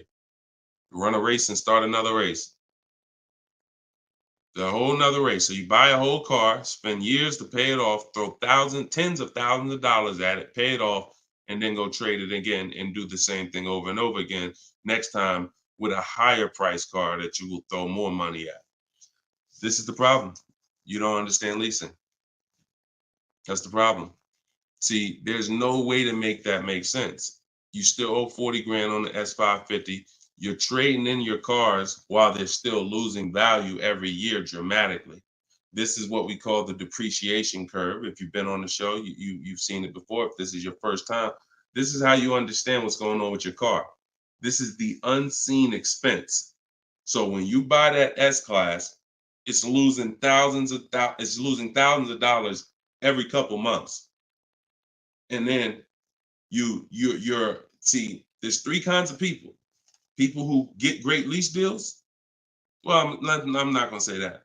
People who lease, people who buy and keep long term, and they keep long term so that they can avoid the depreciation. And then there's people who are stuck in this middle right here. This is 2 years, 3 years, 4 years, 5 years, 6 years, all right here, when your car is losing the most money. So what you do is, see, it has nothing to do with how you paid for it. You can pay cash, doesn't matter. When you take a loan, now you're financing this depreciation and you're losing more. But when you say, all right, I bought this S-Class, now for the next 6 years, it's going to lose tens of thousands of dollars, and then I'm going to turn around and I'm going to trade it.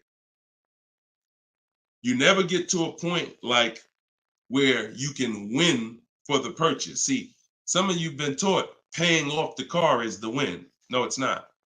Paying off the car is not the win, because if the car is still losing value like this, if this is the way it's still depreciating and you get rid of it anytime while it's like this, you lost. You lost. The key is to keep the car so where the depreciation starts to look like this. So now, if you were here and you had a 10-year-old S-Class or 11-year-old S-Class, maybe it's worth 10 grand. And maybe a year from now, it's worth 9,500. It's not losing that much value anymore. You outlived the depreciation. That's when you win. That's the purpose of the purchase. There's nothing else important about purchasing because it's expensive. There's nothing else important about purchasing. No other benefits, in my opinion, about purchasing other than I can get to the point where I get here. I can pay off the car.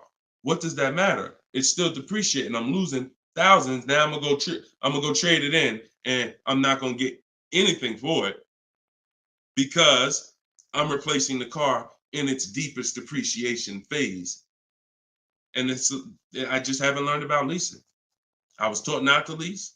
So that money you're tying up, when we were in Mercedes, a great deal on an S-Class. A great deal on an S-Class would probably be, they did them a couple times a year, probably could get one for about 13 and change. That was like a great deal, right? So 13 and change, you're talking, dividing that into the MSRP, which was about 110, you're talking, okay, 1.2, 1.25, 1.3% lease on an S-Class, great deal. Now, y'all know I always teach the steal is under 1%. You're really not going to ever see an S-Class lease under 1% unless they just really want to get rid of them, but that's really never going to happen. 1.2, 1.3, 1.5 is the max. You're paying too much for a car you're leasing. But I want to give you a scenario. At $1,500, you're still under what you're paying for your car. See, because if I walked in and I wanted to lease a brand new S-Class, if I lease it and I'm paying $1,400 a month, then I'm driving a $115,000 vehicle, right? Now, if I decide I'm gonna buy that same $110,000, $115,000 vehicle, every $1,000 is about how much per month, everybody, if you know. Some of you seen the video, some of you talk. Every $5,000 on a that you're going to borrow on a loan is about how much per month? $100. Exactly. So when you look at a $120,000 vehicle, 115, that's a payment of $2,300 a month. No money down. See, we don't talk money down because money down confuses you. In a lot of cases, it confuses you. When you look at the deal with no money into it, no money, now you can start to see how much money you've kind of been missing. Evaluate the deal with no money. Then you choose to put money down if you want, but you evaluate it with no money. So now you got a brand new S-Class, great deal on a lease, $1,400 a month. You gotta buy that to purchase the same exact S-Class, $2,300 a month. And then you get people who might be like you, who say, you know what? I ain't gonna get a new one. You haven't learned about leasing yet. You say, I ain't gonna get a new one. I'm gonna get a pre-owned one. I'm gonna get a pre-owned one. And you look to get, instead of paying $115 for a brand new one, you look to get it for somewhere probably around 70. You look to get it for somewhere around 70. Every 5,000 is $100 a month. What's 70,000 cost on a payment, y'all? Every 5,000. So you're talking 50 grand, another 20, that's 400, that's 1,400 a month. That's 1,400 a month. So put these numbers together. Great deal on a brand new S-Class. 1,400 a month, leasing it. Great deal on a brand new S-Class, buying it. 2,400 a month, no money going into these deals. Great deal on a used S-Class, 70 grand, 1,400 a month for 5 years. Now here's where we jack it up. Oh, well, I'll just put some money down. I'll put like 15 grand down. I'm gonna take a 6-year loan, God forbid, 7-year loan, stretch the payment out, try to get that payment around 1,000 a month. You don't realize you can't change the numbers by putting more money into it. That doesn't change the actual overall. If 15 grand comes out of your pocket up front, that doesn't change the fact that of the numbers. That's why I break down the scenarios with no money down going into them. So what I would say, if you need to decide if you're going to keep the S-Classes long term, then you should be buying them. If you're going to keep them 8+ years, then you should be buying them. But if you're not keeping these cars 8 years, then you should be shopping for great lease deals because you're just throwing thousands and thousands of dollars away. Same price you paid, same money that came out of your pocket for the last couple of years to drive that used S-Class, you could have been driving and leasing a brand new one. And I know what comes with a used S-Class, brother. I know it. Been with Mercedes. I was with Mercedes 5 years. I know the maintenance. I know the brake replacements. I know the service Bs. I know how much it costs to have an S-Class pre-owned, no warranty, and everything that happens is on you. So we're not even taking into account the maintenance and the repairs that you have to put into that S-Class that you wouldn't need to put into a brand new one that you lease if you just stop listening to people who told you that you shouldn't lease cars. No doubt about it. So that's the best advice I could give you, brother.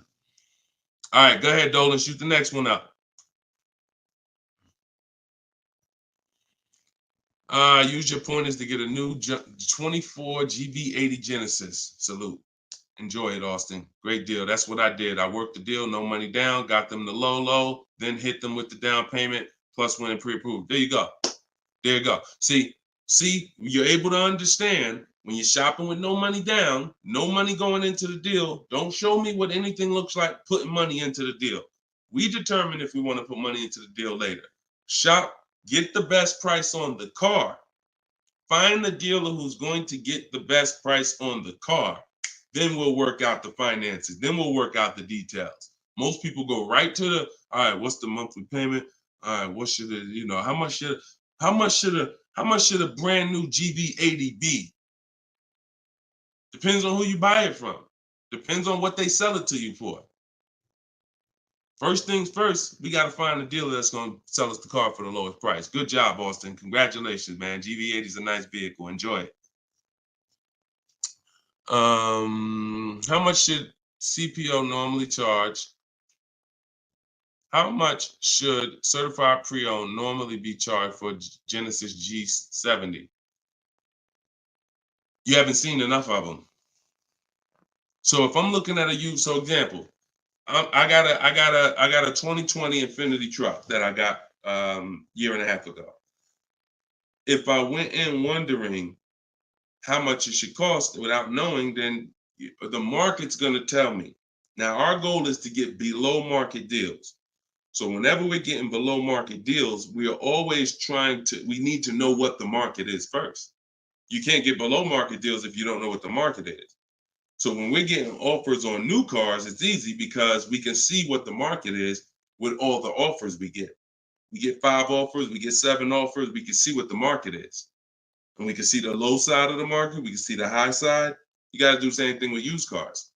And you go on every marketplace, we use 8 of them. We use cars.com, Driveway, Carvana, CarMax. Some people say, oh, CarMax is, if they're, listen, I don't care if CarMax is overpriced 90% of the time. The 10% of the time that they're not, they're going to be in the runnings. You know, it's like Best Buy. I know Best Buy is going to be overpriced for electronics 90% of the time. But when I needed to get an iPad for my wife, Best Buy had the best price. So if these people need to be in the runnings or you're going to overlook some savings. So yeah, we'll look at, CarMax, Driveway, Carvana, Carfax.com, Cars.com, Auto Trader, Car Gurus, eBay Motors. So we're looking everywhere there used cars. And then we're going to look and we're going to sort by lowest price to highest price to see where the low side of the market is. Then we do our narrowing down. I need to know what the low side of the market is. If it's 24, if it's 4, when I was shopping for my truck, the low side of the market was 30 to 31 to 32. That was the low side of the market. So when I saw it and I narrowed it down based on Carfax. This is how we narrow it down. This is my system. All in my book, all of what I teach, all of my live shows, this is our system. Narrow it down by title history, then service records, then accident history. Then we need to check the original MSRP. Can't get a good deal on a used car without knowing the original MSRP. How you gonna do that? Who's bought a used car in their life? Type the letter U. If you bought a used car in your life, type the letter U in the comments.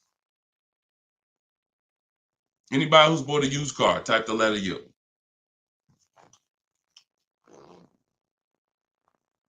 Okay, Cash, I see you. Andre and TikTok, I see you. Okay, Cash, all right. King of Rap, I see you. Okay, if anybody bought a used car, okay. How you get a good deal without knowing what the car was originally? I gotta tell you, I'm the bad news first person. I can lead you to the good news. I gotta tell you the bad news first though. Think about that. How am I buying something used knowing how much I'm saving without knowing the original price of the item? 2 reasons. 1, I need to know the original price to know what real discount I'm getting. 2, I need to know what's in the car.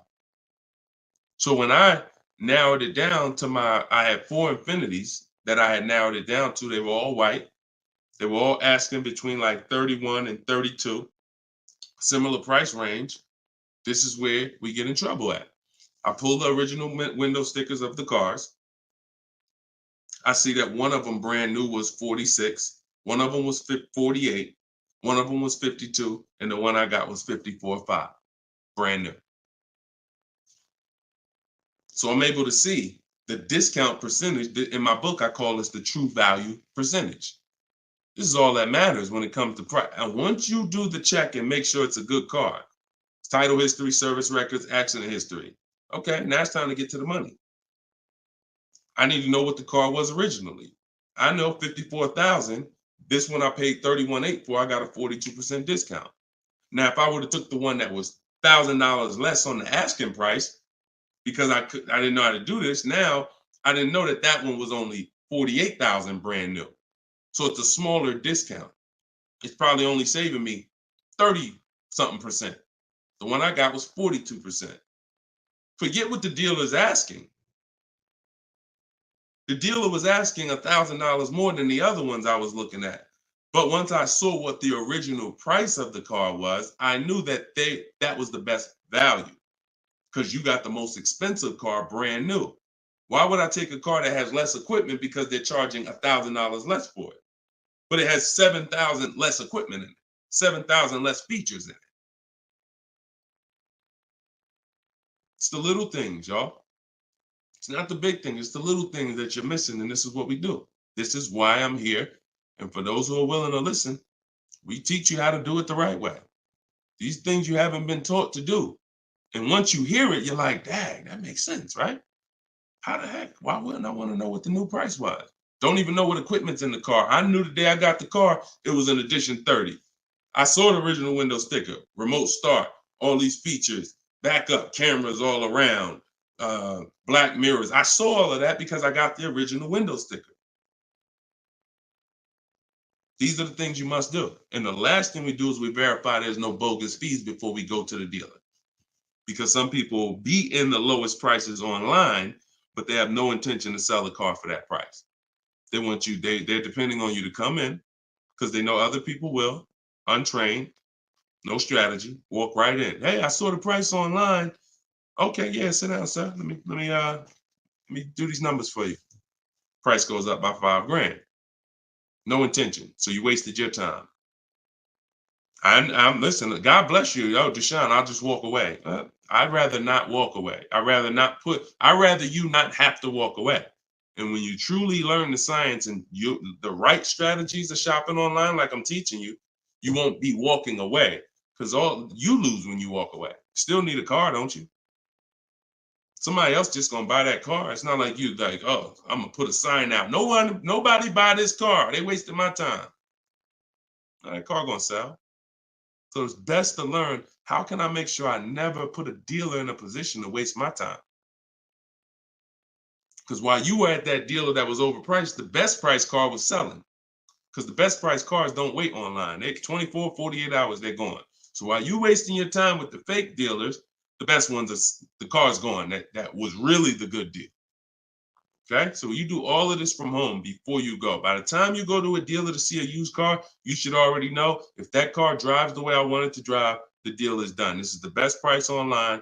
And when I get there, I usually ask for $500 to maybe $1,000 off when I get there. Never over the phone. You have no leverage. Why would I call a dealer that I know, I've done my research, you got the best price car in the market, and call them and say, hey, could you take off another $1,000? No, there's no leverage there. You make sure there's no bogus fees. Then we go. We're there. We test drive. I like the car. Could you do another 500, 1,000? If they say no, you know they're honest. Hey, I don't have a room. Oh, hey, I just put the car online 2 days ago. Like, I haven't even given it a chance yet. I understand. I'll take it. See, you got to know when a deal is in front of you. And that's the problem. You don't have enough information to know when a deal is in front of you. So you're going to hesitate. And you're going to walk away from a deal because you think, oh, nah, dude don't want a deal, man. I asked him to take off $2,000. You can't take off $2,000. You didn't do your research. Because dealers use a tool called vAuto. They know where their car is priced in the market. vAuto tells them where every similar car is priced at online. So if they're the top 3 prices online, they run their business a different way. They want to sell cars fast. You can't go in thinking you're negotiating with someone who marks their cars up by thousands, who's number 15 on the price list. You walk into the best price deal online and think, yo, I'm asking for $2,000, $3,000 off. Let's go. You don't want to negotiate? No, you got it. And when you do your research, you know where the best price is. And that's what I want you doing. I want you walking in, if you're shopping for a used car, knowing this is the best price car in the market. I verified there's no bogus fees. I'm going to drive it, and then I'll ask for a little money off when I get there. And regardless of the answer, I know I won. They split it with me, I won. They can't do anything more because they're the lowest already, I won. If they accept the offer because they're just like, listen, you drove down, man, let's go, let's get it over with, I won. Either way, I win. That's the name of the game. Thanks, Austin. I appreciate you, man. Go ahead, Dolan. Next question. Okay. Casa Day, could y'all keep, if y'all gonna spend some time with us on TikTok, can y'all tap the screen and just run the likes up for us so we can get TikTok, so we can make sure TikTok knows we're doing something big over here. They can send some more people over. Appreciate y'all. Yep. Thank y'all. I see them running up. Thank y'all. Every couple minutes, y'all just tap the screen. It just helps the broadcast. We appreciate you. This is from Facebook. Casa de Cel. Hi, I'm paying off a Land Rover. Blue Book says its trade-in is $40,000. That's garbage. So throw that out the window. Blue Book is trash. Blue Book is a marketing website. They don't buy cars. And so what you want to do is you want to get a real number, which is an offer. Your car is not worth what an algorithm says it's worth. Your car is worth what someone's willing to pay you for it today. So you want to go, this is part of our process. We call it equity assessment. There's 7 steps in my book. Once you decide leasing versus buying, that's step 1. Most important question is, am I going to lease or buy? Because you can't get a good deal on a purchase if you should have leased. No way. If you were supposed to lease because you don't keep your cars 8 years, but you bought, you have a horrible deal. You're going to lose it depends on the price of the car. You'll lose over 10,000 on a higher price car. You probably lose 4, 5, 6 grand on a lower price car, at least 4 grand, 5 grand. So that's step 1. Now, once you decide that, we move to step 2, which is the equity assessment. Equity assessment is any vehicle we have, we need to assess if there is equity in it or what the equity is. And it's based on offers. So when you go to Kelly's Blue Book instant cash offer, not KBB, not Blue Book, instant cash offer, Kelly's Blue Book, you're going to see that Kelly's Blue Book led you astray. In most cases, telling you your car is worth $48,000. Because this is when we begin to expose that Kelly's Blue Book was a marketing website and they would tell you anything. Kelly's Blue Book is owned by autotrader.com. What they began to do maybe 7 years ago is they begin to buy cars. So they didn't just give you there was a little button on here that says, we'll make you a cash offer. And I would do this with people in the dealership when I was there. They would come in and say, hey, Blue Book said my truck is worth $48,000. I said, oh, really? Well, and I explained to them that Kelly's Blue Book is an algorithm site, but they do have this feature where you can click a button and you go through a nice 5-minute appraisal and they'll make you an offer themselves. So now let's go through this and let's find out what they're going to offer you. And you go through the 5-minute appraisal and they make you a cash offer, and it's usually $2,000 to $3,000 less than what they told you your car was worth. So they'll send you into a dealer fighting for a number that's not real, and you're looking unresearched, unaware, walking out saying, oh, well, I know my car's worth 48. So that's why we don't use them. And again, the offer you're going to get is from them. So it's not even like, well, oh, we don't use Kelly's Blue Book. And then, no, we use Kelly's Blue Book, the instant cash offer tool. And you're going to use that. You're going to use CarMax. You're going to use Carvana. You're going to use Driveway. You're going to use AutoNation, Sell My Car. And you're going to use Car Guru, Sell My Car. And this will take you about 20 to 25 minutes. You're going to get 6 offers because everything we do is a bid. And then you'll know what your car is really worth. That's the first thing. Before you think about what you're going to replace the car with, let's get the real most money for your car. Equity assessment. So do that first. Okay? Yeah, Kelly's Blue Book is trash, but not the instant cash offer tool. But yeah, we would be sitting there and the person will have their printout, like a number like that, 48,000. And then we go right through it and they're like, oh, wait, now they only offer me 45. Yeah, right?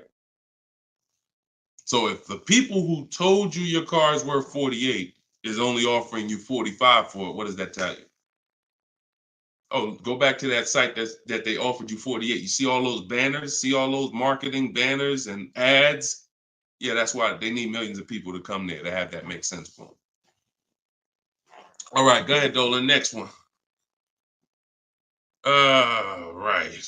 This one's TikTok. Can I get advice on walking in a dealership with a check in hand strategy? Don't walk in with a check in hand. 80% of deals are overpriced, Andre.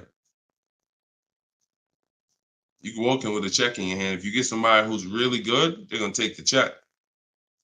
And that's the mission. Get that check out of your hand into our bank account. And if you're dealing with an 80% dealer, you lost.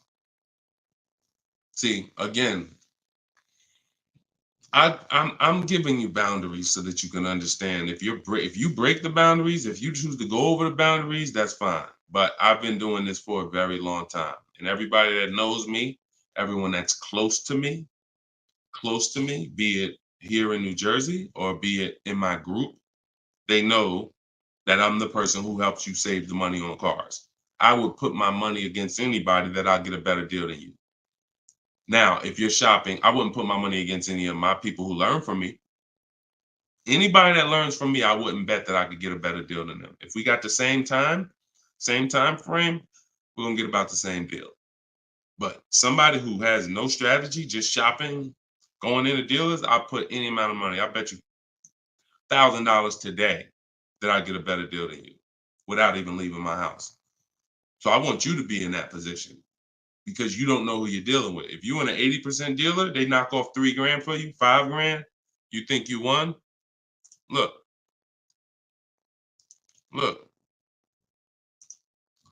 Kimberly. A little while ago, she got a Maserati. Posted this in the group. It was a $91,000 Maserati.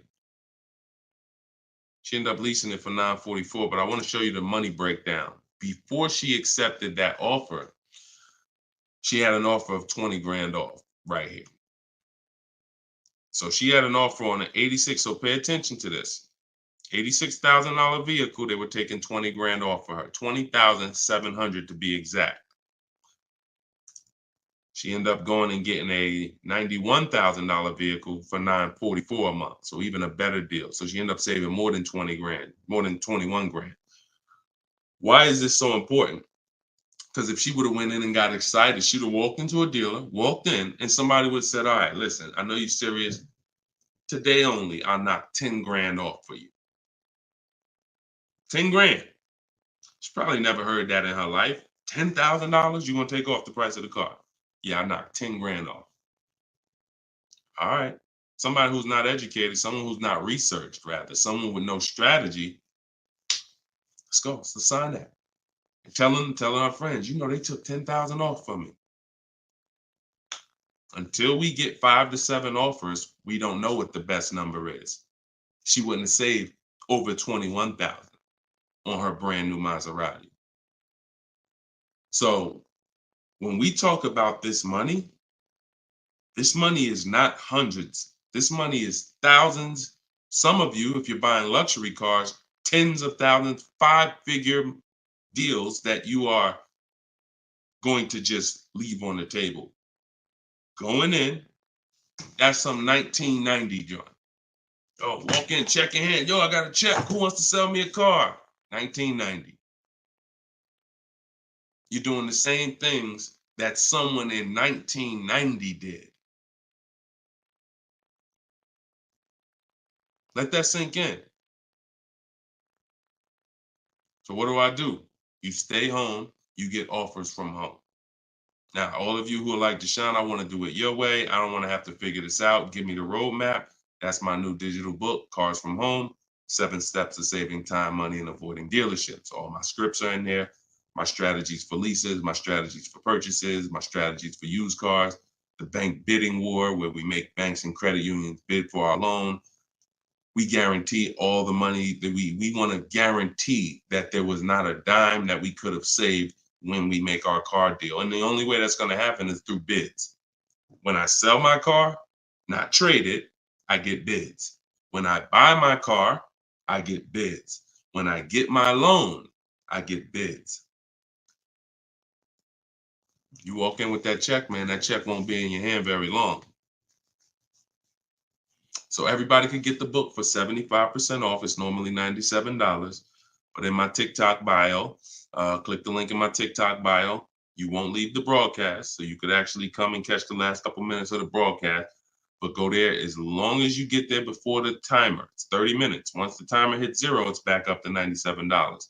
And if you're on Facebook or if you're on YouTube, we got a link in the comments section for you. If you're watching us on a television, then you can use your camera and you can scan the QR code and it'll take you there. Get your book for 75% off, and you'll have these strategies for the rest of your life. And I also update that book. Some people say, man, is the book available in print? There's too many things that change. I change scripts. I change templates I use, websites change, Vroom went out of business. I need a digital book. I can update the master file so that way you open this book a year from now and it's updated. So you'll see some of you got it 2 months ago and you open it today and you're like, wait, I see something a little different. Yeah, because I update the book regularly. So get your copy before. And even if it goes back up to $97 and you miss the welcome offer, what are you going to save? What do you really think? How much money do you think you're going to save using my stuff? That's what you should be holding me accountable to. I'm going to get Deshone's book, and I want to save the same amount of money Deshone would have saved on this deal. And when you see these people, Bonita, when you see Kimberly, when you see Sean, when you see Eddie, all these people I share throughout the shows, they're getting the same deals that I would have gotten. But they were just like you. They weren't in the car business 14 years. Frina, she just got this Jeep a little while ago. Look, 2024 Jeep Grand Cherokee. Look, $65,000 MSRP, $579 a month, 0.88% lease deal.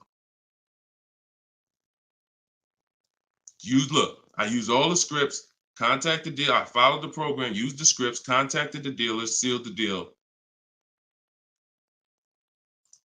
We're in a different world. So you either gonna come over to our world or you're gonna stay in your world. And your world is painful and expensive. Painful and expensive. Spending hours in dealerships, multiple visits, going back twice, 3 times. Painful. Every car deal I make is from right here where you see me at. I'm right here. Go ahead, Dolan, shoot the next one up. Austin, I see you. God bless you and everyone online. I have to get back to work. Thanks for checking in, man. Always enjoy the new car too. Because my payment is due in 15 days. Enjoy, man. God bless you. Swagger from Instagram says, is it smart to buy the vehicle after leasing it for 3 years? No, it's a horrible idea. You've already had the vehicle for 3 years. You're buying a used car now. So leasing and purchasing is an entirely different philosophy. When we lease, we're getting great lease deals. We're driving vehicles for pennies on the dollar compared to people who purchase them. All those lease deals. You saw Frina, that same $65,000 vehicle is $1,100 a month. Someone is out there paying, unless they put up a ton of money down, they are out there with that same Jeep that Frina just picked up and they're paying $1,000 plus a month for it. She's paying $579. Why? Because they said they don't lease? Well, you go ahead with your non-leasing stuff and pay double what I'm paying.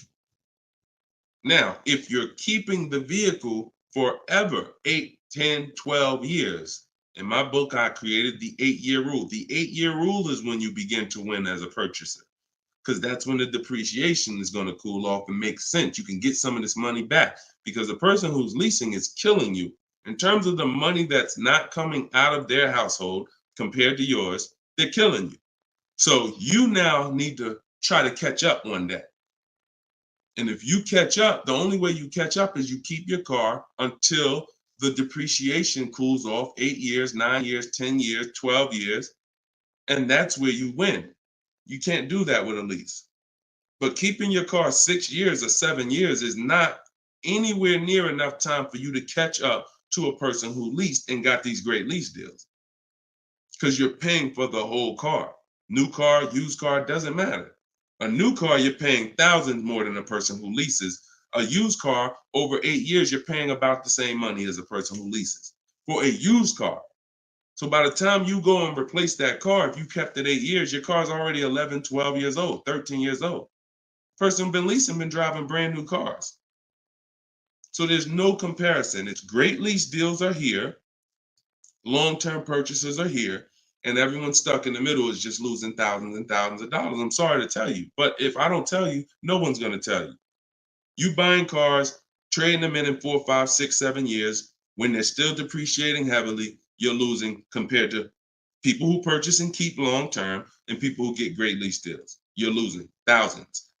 If you buy your lease, now you're switching and saying, okay, why do I want to buy a used car now? Because that's all buying a lease is. Let's take let's take the aspect out of it that complicates it. When you are buying your lease, you're buying a used car. That is it. Except you don't have to go search for it. It's right there in your driveway already, and that's the only difference. So what makes you say I'm going to stop leasing to buy a used car? You'd have to be saying I'm ready to keep something long term, 8, 10, 12 years. So if you're ready to keep something long term, then buy it. Because you're going to need to be committed to keeping it long term because you've already been driving it for 3 years. You've already been driving it for 3 years. So where are we actually going? You're going to look up in 3 years, 3 more years, and you're going to say, Dad, I had this thing 6 years now. Now, if you're like most people who buy their leases out, you're going to take a 6-year loan. Because in order to get a comparable payment to what you were paying for your lease, you're going to need a 6-year loan. So now you're going to look up that, just so you know, 6-year loan plus the 3 years you leased it, that's 9 years. Same car. Same car. So you're paying on the same car for 9 years. And then you look up in 3 more years and you're like, man, you know what? I'm ready to get out of this. Still got 3 years of payments left. Only scenario where you can pay on a car for 6 years, turn around and still have 3 years of payments left is when you bought your lease. Makes 0 sense. Makes no sense. Unless you're keeping forever. That's a different story. You want to keep it till the wheels fall off, then buy the lease. It's the only way it's going to make sense because you're paying so long on a car, the same car, you better be keeping it long enough to have it make sense. And that's not 5 more years. Your loan ain't even paid off in 5 more years. Buying your lease is a horrible idea for most people. Horrible, horrible, horrible idea. And it's just because what you don't want to shop. You don't want to shop. You don't want to get in the market. Old strategies, you're scared. New way, sitting at home, get bids, let the deals come to you. Because that's what I see. I saw tons of people buy their leases for the last 3 years because they were just scared to shop. Oh, it's not now here. I don't want to. We've been making deals since the pandemic. Deals been out here for people who shop and know how to get deals. So unless you're changing your whole philosophy, I'm stressing to you how bad buying your lease is. All right. This one's Instagram. If I'm searching for a car, but I want a specific trim, should I search the entire market for only that car and the trim level I'm looking for? If I want a specific trim, that's the reason why I use the 25 to 5. 25 to 5 strategy in my book is what we do for new cars and leases. Because when you walk into 2 dealers, it's another reason about not shopping this limited way anymore. If you're shopping from 2 dealers, all you have is what they have. If 2 dealers don't have the trim, you ain't got nothing. When we reach out, we're connecting with 25 dealers online. So if that car is out there, I'm giving 25 dealers. I'm shopping out of 25 dealers inventory. So if no one has it out of 25 or only 1 or 2 have it, now I know that car is just super rare. Or maybe it's about to sell out. Maybe it's like that happens sometimes where like the 2024s are all gone, but the 2025 haven't come in yet. There's only a few 2024s left. But yeah, I mean, we shop wide. We shop wide. Several people who are learning from me and you're getting deals, they drove. A lot of those people that I showed you throughout the show, they drove 45 minutes, an hour and a half to get to the vehicle when they're picking it up. Look at Sean. Sean specifically And this is how important. I'm gonna let someone else tell you why shopping this way is the best. Because he said, look, he saved. I said I said you're saving over 20 grand with the discount and the rebate. But the only way to know is this the best deal is to compare to the other offers. Because again, I don't know if you could look. I sold a Maybach back in 2015. It had a $20,000 rebate on it. So I don't know if the rebate is 15. What if they got a $20,000 rebate on that? Now that was a $240,000, $260,000 vehicle, but still, you just never know. So I said, if you're going to compare it, you're going to compare offers. He said, yes, I got about 15 quotes. He said, I couldn't find anything under MSRP. He ended up expanding his search to 150 miles to find this deal. So he's driving probably 100 miles somewhere. I doubt it's all the way 150 miles, but maybe he's driving 100, 120 miles. But look what he's saving, 20 grand. So we don't do local because you only buy your car once every couple of years. So you buy your car from who makes you the best offer. You service your car from where it's the most convenient. Yeah, we drive to get our deals because most of the time the dealers that are near you, they feel like they own you anyway. So when they see the zip code, they think, oh no, we don't have to make, this person's local. This person's 20 miles away. No, we're not gonna do nothing crazy. But when those people who are 100 miles away from us see us pop up on their computer, and they're like, oh wait, we could take a deal from our competition. All right, let's do this. Sometimes they'll beat the deal that your own local dealer won't get. Your local dealers are charging you the most money. Local dealers are hands down most of the time charging you the most money. Everybody close to you, because they just like you close. You ain't gonna shop. The statistics show you shop 2 dealers before you make a deal. That's what the statistics show. Look. Right here. Let me show you something. When I tell you, look, no offense, I wouldn't be trying to help you if I could, but I got to keep it real to you. This is all stuff we know about you. Look, how many dealers does the average person visit before buying? 39% future car buyers plan to visit at least 3. They won't, because the actual statistics show 4.2 websites a person visits, and then it's 2. It's actually 2. Hold on. Let's see where it's at. Only 1 in 3 potential. The answer's 2. I ain't got to tell y'all. People say, oh, I plan to visit 4 dealers. You ain't visiting no 4 dealers. You're going to get tired. Time you get to the 3rd one, you're going to be like, okay, this is getting old fast. I think we could get it over with. 2 is the answer. So if the industry knows that you visit 2 dealers before you make a deal, why would I give you a great price? So when you're using what I'm telling you to use and you're sitting at home and you're talking to 25 dealers, you have 25 dealers in your inbox. When you're sitting at home and you're looking at all the used car market in a 150-mile radius of you, oh, now you're not the normal shopper.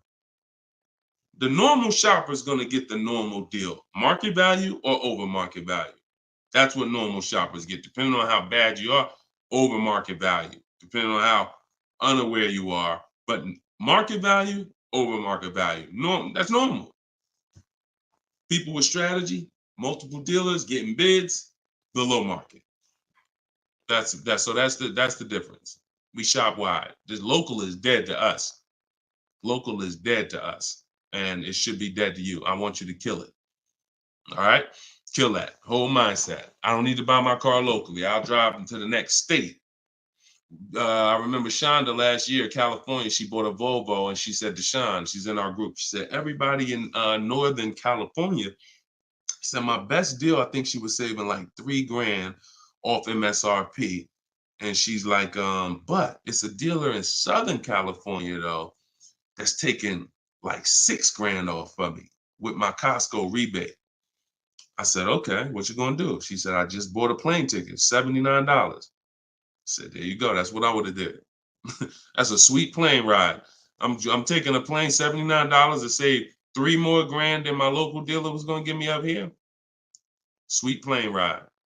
So local's dead to us. We go where the money is, and we enjoy that ride home. Nothing like driving home for an hour knowing you just saved a ton of money.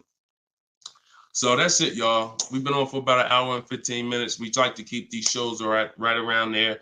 In my bio, I do have the link to when I'm going to be live next. So I'll make sure that, as long as we keep doing these live shows, again, it's going to be up to you guys. If you guys continue to show up, if you guys continue to tell your friends, then we'll keep doing the shows. But if not, we can certainly do the broadcast, because the broadcast, people get value out of them. So we've seen it, for the last 3-4 weeks since we've been testing this, we've seen people get value out of the rebroadcast. So what's the point in Deshone coming live regularly if people are going to sit and watch the rebroadcast? So, but if y'all going to tell people when we live and bring people and share, then certainly we'll keep the live shows going. But the entire show is sponsored by my new digital book, Cars from Home. So if you want everything I teach in one place, you got it right there. We don't hold back on this show. We don't hold back in my social media videos. That's why they're, thank God, continuing to be seen by millions of people. But that's for different types of people too. So whenever you're navigating all my social media videos and you're trying to piece it together, some stuff is in there for high mileage drivers. Some stuff is in there for used cars. Some stuff's in there for leasing. Some stuff's in there for negotiation. Some stuff's in there for how to format your deal. So you're trying to piece all this stuff together. If you say, Deshone, I want this all in one spot, step by step, that's my new digital book, Cars from Home, 7 Steps to Saving Time, Money, and Avoiding Dealerships. And you can get it for 75% off in my TikTok bio, in my Instagram bio, or in the comment section on Facebook and YouTube. Also in my bio is a link, and we'll put one in there in the comment section as well, is a link to my masterclass that I did. It's called Everything You're Doing Wrong Buying, Selling, and Leasing Cars. So that's an on-demand class. You'll need about an hour. We go very deep on leasing versus buying there with scenarios. And I go over 23 mistakes that most of you are making. And, if you're going to really save money on your next car and every car, you're going to need to stop making those mistakes. So that is in my TikTok bio and my Instagram bio as well. And you can certainly just get in where you fit in. I make the information available. Get it how you want it. Just get it. All right. I'll see y'all on the next show. God bless you.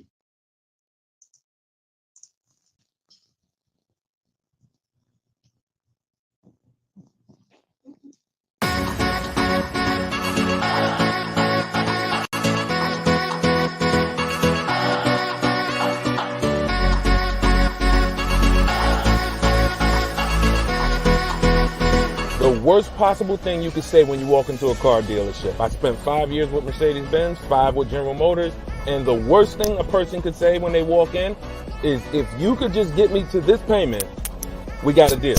So your loan's probably still like 19, which means you got to pay to get out. You're upside down. It's called negative equity.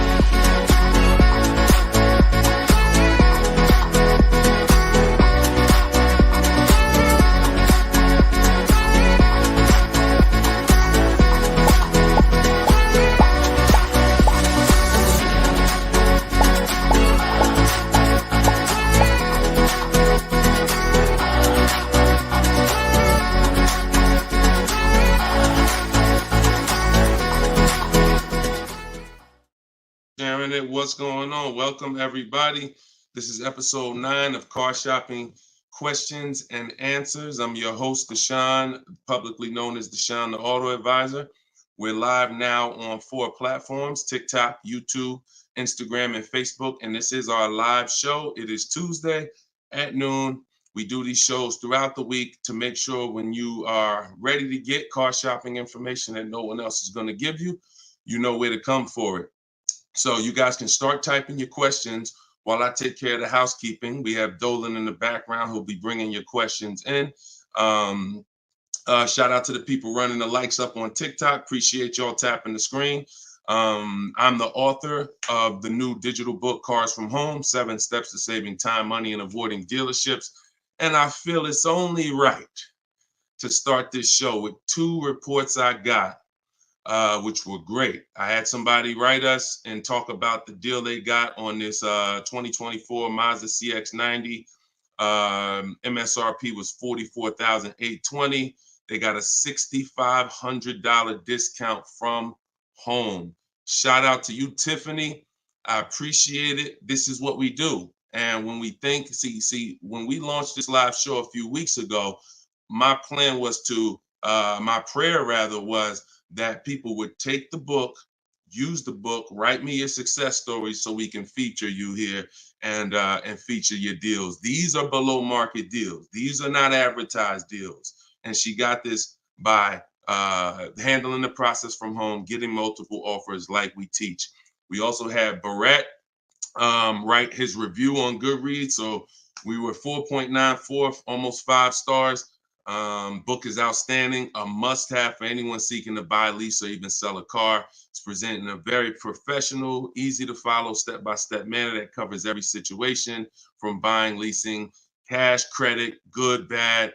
Although I've purchased and leased several cars in my lifetime, I learned new tactics to obtain the best value for my money, and it even has a wish list, yes, to help you separate your wants from your needs. Come on, Barrett. Appreciate you so much. Everybody who wants to get your copy of Cars from Home, it's normally $97, but for the next 30 minutes, you can go to my TikTok bio or my Instagram bio, or we have a comment pinned for you guys on Facebook and YouTube, and you can get your book for 75% off. So you won't pay the normal $97. You'll pay $24. But once that timer hits 0, your price is $97, which is still a great price. So now that the housekeeping is done, we can start with the questions. And if you got the first one, Dolan, feel free to bring it in while I put the banner up for those who want to get their book. Okay, is it better to shop online or in person? Well, you have no leverage in person. In person, you're competing with a person who negotiates every day, 2-3 times a day throughout the week. You're no match. I don't care how good you think you are. The best trained professional is just going to be better than you. And that's because they do this every day. Now, the second reason it makes no sense for you is because from a leverage position, you can't put them against their competition. You don't know where the real bottom is. And so you're going to overpay. And even if you get a good deal, who's done this? Be honest. You leave the dealership and you're like, you think we did okay? You think we could have got a little bit more? Think we could have got a little bit more off? That's called buyer's remorse. That's the seeds of buyer's remorse. Anytime you wonder if you could have got more money off, that's buyer's remorse. So we never wonder, and the way you don't wonder is by shopping online, getting multiple offers from multiple dealers, letting people compete for your business, and then choosing the best one. And if you really think about this, this is how you shop for everything in life.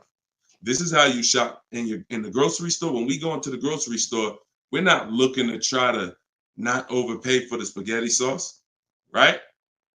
We're not looking at hoping that we don't overpay for the grapes today, or let's use for the potato chips we're going to buy, because we already know there's so many options and there's so many people that are competing against each other to sell us something. And that is how you guarantee your best deal, when you have multiple people competing. So when you are leasing a car or buying a car, you need to get at least 5 bids. When you are buying a used car, you need to be shopping wide. You need to be shopping within 75, 100 miles of you. And that's a minimum. And then you need to be looking at all the websites that have used cars, so that by the time you make your decision, you've seen so many options, so many offers, that you have 100% peace of mind. Now, that's just when it comes to buying the car. When it comes to replacing your car, because some of you know there's a word we don't use, it's a T word. It's 2 words we don't use. One is trade, one is down payment. Because we sell our cars, we don't trade. You never get the most money for something trading it. I don't care what you have. You got a baseball card, You trade that baseball card for something, you're not getting the most money for the baseball card. How do you get the most money for the baseball card? Put it on the market. Put it on the open market and let the buyers come to you and see what the best offer is. Never going to be from a trade. Now, the only time we do have to trade is if you're in a negative equity situation. If you're in a negative equity situation, then, and you have too much negative equity, you're going to need to do a trade if you can't pay the difference. But other than that, you know, these are the things that these are the things I want you to etch into your mind. We don't trade, we sell, get bids. We get, when we get our loans, we get bids. And when we buy our cars, we get bids. That's how we guarantee that we get the below market prices that other people aren't getting. Okay? Go ahead, Dolan. If you got the next question, shoot it up. Okay, this one's from Instagram. What fees are included when you buy a car from out of state? I mean, if you're buying a car out of state, standard fees are, if you are purchasing a car, purchasing, not leasing, standard fees are tax, documentation, DMV. Tax, documentation, DMV. I've worked for a handful of dealers in my life. I've never once had fees that were outside of those fees.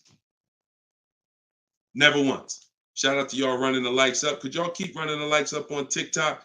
And shout out to the sharers. You know we appreciate you. Thank you for sending your friends. Thank you. Listen, you should at least be tagging your best friend. Whoever your best friend is, and hopefully we all have at least one. That's the person you should be tagging. They'll thank you. No one's gonna get mad at you for sharing my stuff with them. I guarantee you that. But shout out to the sharers. I appreciate y'all. So when you are, so that's an indicator. Any dealership that is making up these fees that have run rampant over the last 4 or 5 years, prep fees, marketing fees, internet fees, low jacks, we call that padding the deal. You know, you're just packing on stuff, and what you're doing is you're leaving yourself room to negotiate. We don't like to buy from those dealers because those are 80% dealers. I saw somebody ask yesterday on the show, what's an 80% dealer? We didn't get a chance to get to that question. 80% of dealers will overcharge you. It's a competition. So what you're trying to do is find the dealers who are the best prices. And the 20% are the great people. They're the honest ones. They're the ones who are not afraid to compete. These are the people we want to buy cars from. And so once you find the honest dealer, but you can't walk in to find them. You have to sort for them. Because if me and you are standing next to each other on the street and there's 10 dealers in front of us, and they say to us, 8 of these dealers are overpriced. 2 of them are the best price, but there's no label on them. What's the odds that we're going to walk into the 2 that are the best price? Not really that good, right? But if we're at home and we're talking to all 10 of those dealers at once, we're going to reveal who the 20% is. So that is our goal. Our goal is to always find and buy from the 20% dealers, and we let them come to us through online bidding, through online shopping, never through walking in and dealing. Because if you're dealing, as I said, with a dealer who has padded that deal so much, you go look at that deal and there's $4,000, $5,000, $6,000 in made up fees to pad the deal. There's no amount of discount you can get where you're going to get a below market deal. They've just set it up that way. I could take off $5,000 for you, make you think you won. You're still not below market. So that's the psychological things you have to understand. And that's why we shop from home. All right, shoot the next one up, Dolan. Great question. All right, good question. I see Instagram coming through with some great questions today. Keep typing your questions. TikTok, if my lease is expiring, can I go finance a new car? Is there equity in my lease? Well, the first thing you need to do if you decide, well, first of all, you got a little switched up there. It sounds like you're trying to go from a lease to a finance. That's not usually normal. What's normal is you go from a finance to a lease. Because a lot of you who found out that you're not keeping your cars 8 years, you're breaking the 8-year rule, you're overspending by thousands of dollars because you were taught never lease. So a lot of you have found out over the last couple weeks of shows, or maybe you watch videos, or maybe you went to my masterclass and you found out that that was bad advice. Not only was it bad advice, it was very expensive. It has cost you more money than you should even calculate. It doesn't do you any good to calculate how much money you lost not leasing when you're not a long-term person. But that's the more common path, finance to a lease. To go from a lease to a finance is a different mindset. You go from getting cars, paying a very small amount to drive brand new cars, and then transitioning to a finance. So first step, my process is 7 steps. The first step is always to choose leasing versus financing. Good. Thank you, Mr. Silva. I appreciate you. Shout out to everybody tagging on TikTok. Appreciate you. That's the first step. I call that the most important question. So for everybody's on here who's car shopping, if you're car shopping now or you will be in the next 12 months, type me in the comments. Everybody who is car shopping right now, or you're going to be car shopping in the next 12 months, type me in the comments. And I'm going to give you the first word. And I want y'all to always, when you come on this show, be prepared to dialogue. Like, be prepared to dialogue. Have your hand by your keyboard. You're going to learn a lot more engaging in the dialogue than you will sitting back and just listening. Active learners learn better than passive learners. Okay? So now, all of you who said me, I want you to ask yourself, how many years are you keeping the next car? Because this is the lease versus finance question. This is the lease versus buy. I'm not going to say finance because some of you are going to pay cash. This is the lease versus buy question. How many years are you keeping the next car? Gary said forever. Okay, there we go. So that's a good indicator till the wheels fall off, Joseph on Instagram. I see you. Okay, here's the question. 72 months. Okay, that's 6 years. You shouldn't be buying, Frankie. And I'm going to tell you why in 1 second. As long as it lasts. Now, when you want to try to get a little bit more specific than that, because sometimes you'll buy a bad car. It only lasts 5 years, where if we know we're going to keep this thing long term, we want to make sure we buy a car that's a quality car. That's what we want to make sure that we do. Buy a car that's a quality car. All right. So let's do, okay. So all of you, if your answer, I see you, Andrew, you 6, I see Teresa 10. Okay. Now, here's the rule. I call this the 8-year rule. The 8-year rule is based on when cars lose the most money. So it's not based on, see, some of you have been taught you pay off your car, get the title, do whatever you want. You want to trade it in, do what you want. I'm here to tell you that that's cost you because you don't understand the unseen expense. And the unseen expense is the one that's hurting you. That's depreciation. So the first thing you're trying to get when you're deciding I want a car is, how am I going to avoid big depreciation? Big depreciation. You buy a car for $30,000 today. What is it worth in 3 years? Even if you don't drive it. See, this is these are the things that you've been, oh, well, I want to buy a car. I drive as much as I want. But even if you don't drive a car, if I sat a car right outside your house right now and said, Lily, this car is worth $30,000, and you said, Deshone, I don't need a car. I already got a car. And I said, but it's yours. Here, it's yours. It's worth $30,000. You don't drive it. You come back a year later. What's that car worth? Told y'all, stay by the keyboard. What's the car worth? See, we're going to dispel this myth right now, because some of you don't understand, because of what you've been taught, that you think, oh, if I buy a car, I could drive it. I don't pay for the mileage. I'm going to show you that not only do you pay for the mileage, you pay even if you don't drive it.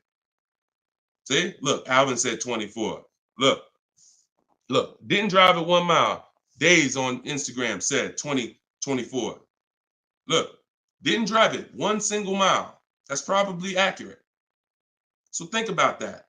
If that's many people will mention depreciating assets. That's a very common word, but we're now going deep on what that actually means. Depreciating asset means I purchase something, I acquire something, whether I use it or not, it's going down in value. If I use it more, it goes down in value more. So the first foundation that you need to get is leasing versus buying. This is why if you don't lease, but you should have leased, there's no way to get a great deal. Because when you get great lease deals, some of you seen Danielle. Danielle got an Audi A3, $44,000 car. She's paying $550 a month, no money down. So that's Danielle. So when you consider what that deal would, what that car would have cost her if she purchased it, no money down, probably would have cost her about $900 a month. $900 a month. Every 1,000, but every 5,000 is about $100 a month, depending on interest rates. 5-year loan. So foundation. So what you're trying to do is avoid the depreciation. Y'all know when I break this out, y'all know what this means. Some of you, if you're new here, you may not know, but this is what this means. This is how your car loses value year 2, year 3, year 4, year 5, but then it starts to level out. And what you want to get to, forget paying off the car. You could have paid cash for it. Doesn't change this. Deshone, I got a loan on it. Doesn't change this. This is the actual asset value. This is the car's value. Forget the loan that's attached to it. This is the car's value. So your goal in purchasing, if you want to avoid this, see, some of you buy cars, trade them in here. Trade them in here. That's 2 years, 3 years, 4 years. You're trading the cars in when they have lost the most value. And that's a losing formula. Now, there's 2 ways that we avoid this. One is long-term ownership. Who has a car outside? They've had it for more than 8 years. More than 8 years. Type me if you have a car in your driveway or in your household, you've had it for more than 8 years. Type me. I see you, Gary. Okay.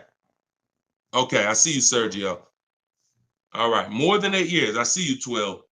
Now, this is where you win. Here's why. Your car is no longer losing value like this every year. Now it's only losing a little bit. Now it's only losing a little bit. You beat depreciation. See, the goal with a purchase is to beat depreciation, not pay off the car. You could pay off the car and still lose to depreciation because you replaced the car in the early life cycle. So if you are not buying the car with the intent to keep it long term, 8 years, there's no comparison to a person who's leasing. So there's 2 sides. One is the people like Danielle. One of the people who are like, Deshone, I'm not keeping a car 8 years. You should be shopping for aggressive lease deals, not normal lease deals, below market lease deals. That's what I teach. Or you should be purchasing, getting great deals, below market deals on purchases, new cars, used cars, with the intention to keep them long term. That's it. So that's all step 1. I call that the most important question. That my book is broken down into 7 steps. It's called Cars from Home, 7 Steps to Saving Time, Money, and Avoiding Dealership. Step 1 is the most important question. That's what we just hit on. It's the leasing versus buying, because you need to pick a side and you need to have a long-term plan based on what side you're picking. You can't be stuck in the middle. Stuck in the middle, you're going to lose all the money. You lose all the money stuck in the middle. Purchasing cars, flipping them in 3, 4, 5 years, you're losing all the money. Buying your leases out at the end, you're losing all the money because you're mixing the 2. Lease or buy long-term. This in the middle right here, that's the danger zone. Everybody clear on that? If we're clear, type clear. If we're clear, type clear. All right? This is Monday's live show. Wait, what day is it? This is Tuesday. Tuesday's live show, 12 o'clock.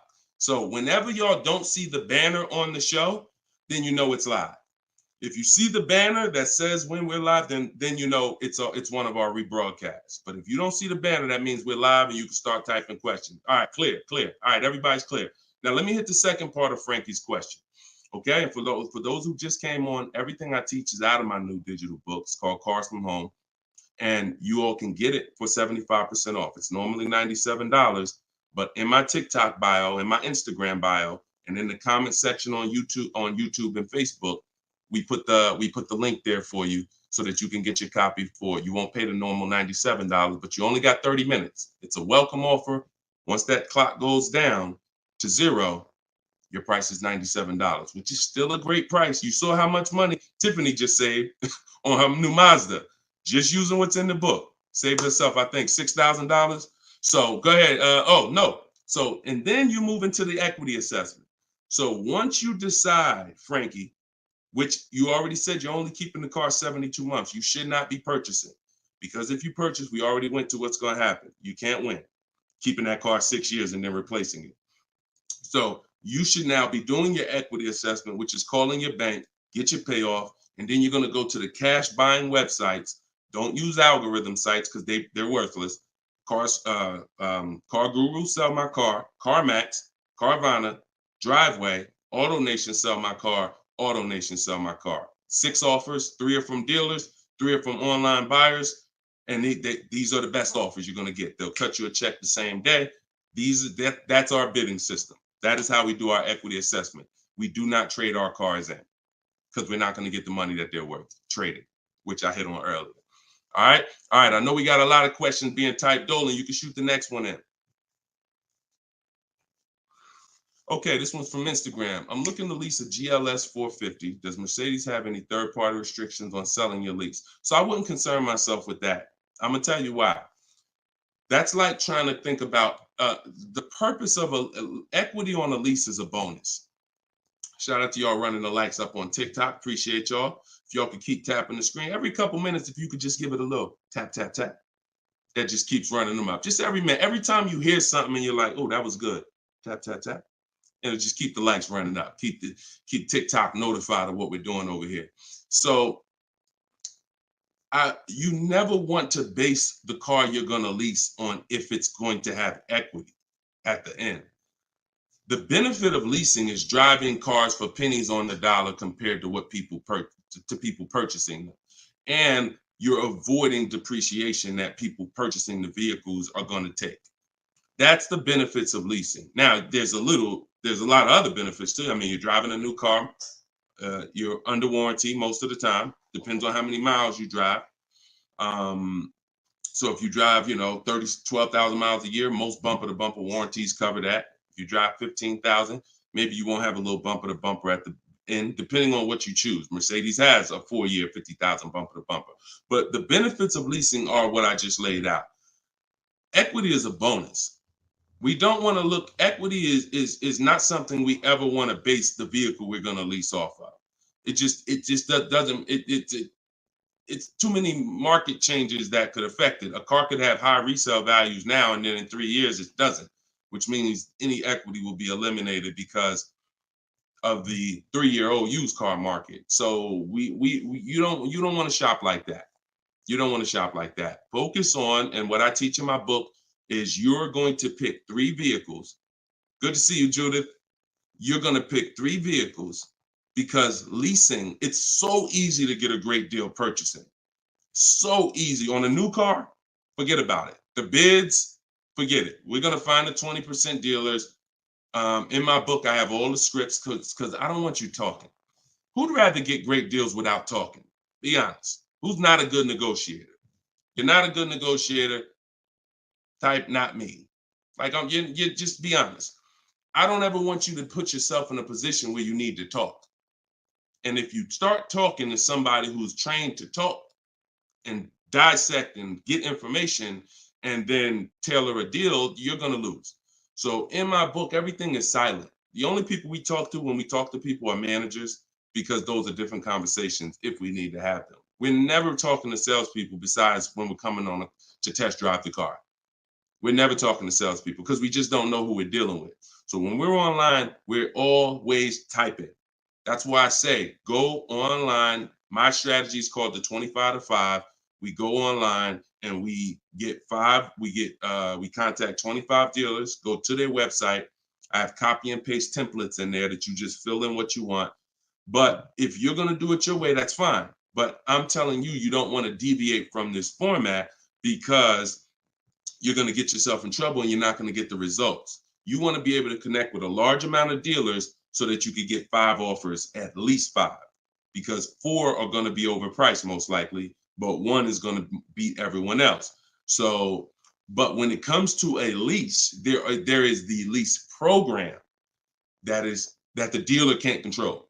So if we don't know what a lease program is until we shop offers. So there's no way you can look at the residual value. You can look at all this money factor. I know some of you who are in the math, you're like, oh, well, I'm gonna just look at the money factor and see. You can't tell because it can have a high money factor, but it have some good rebates. The only way we know a great lease deal is to shop the market, get our offers, and then if the lease program, if the best offer doesn't get you under 1.5% with no money down, then it's a bad lease program. It's a bad lease program. In which case, we move to another vehicle. So I'm not going to ever co-sign leasing a bad vehicle a vehicle with a bad lease program.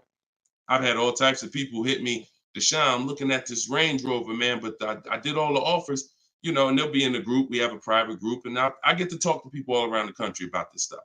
So they're like, Deshone, you think I should move on? I'm like, look, you could wait till next month, see if the program gets better, but I'm never going to co-sign signing a bad lease deal. You're paying too much money for a vehicle you're giving back in 3 years. So you're defeating one of the major benefits of leasing.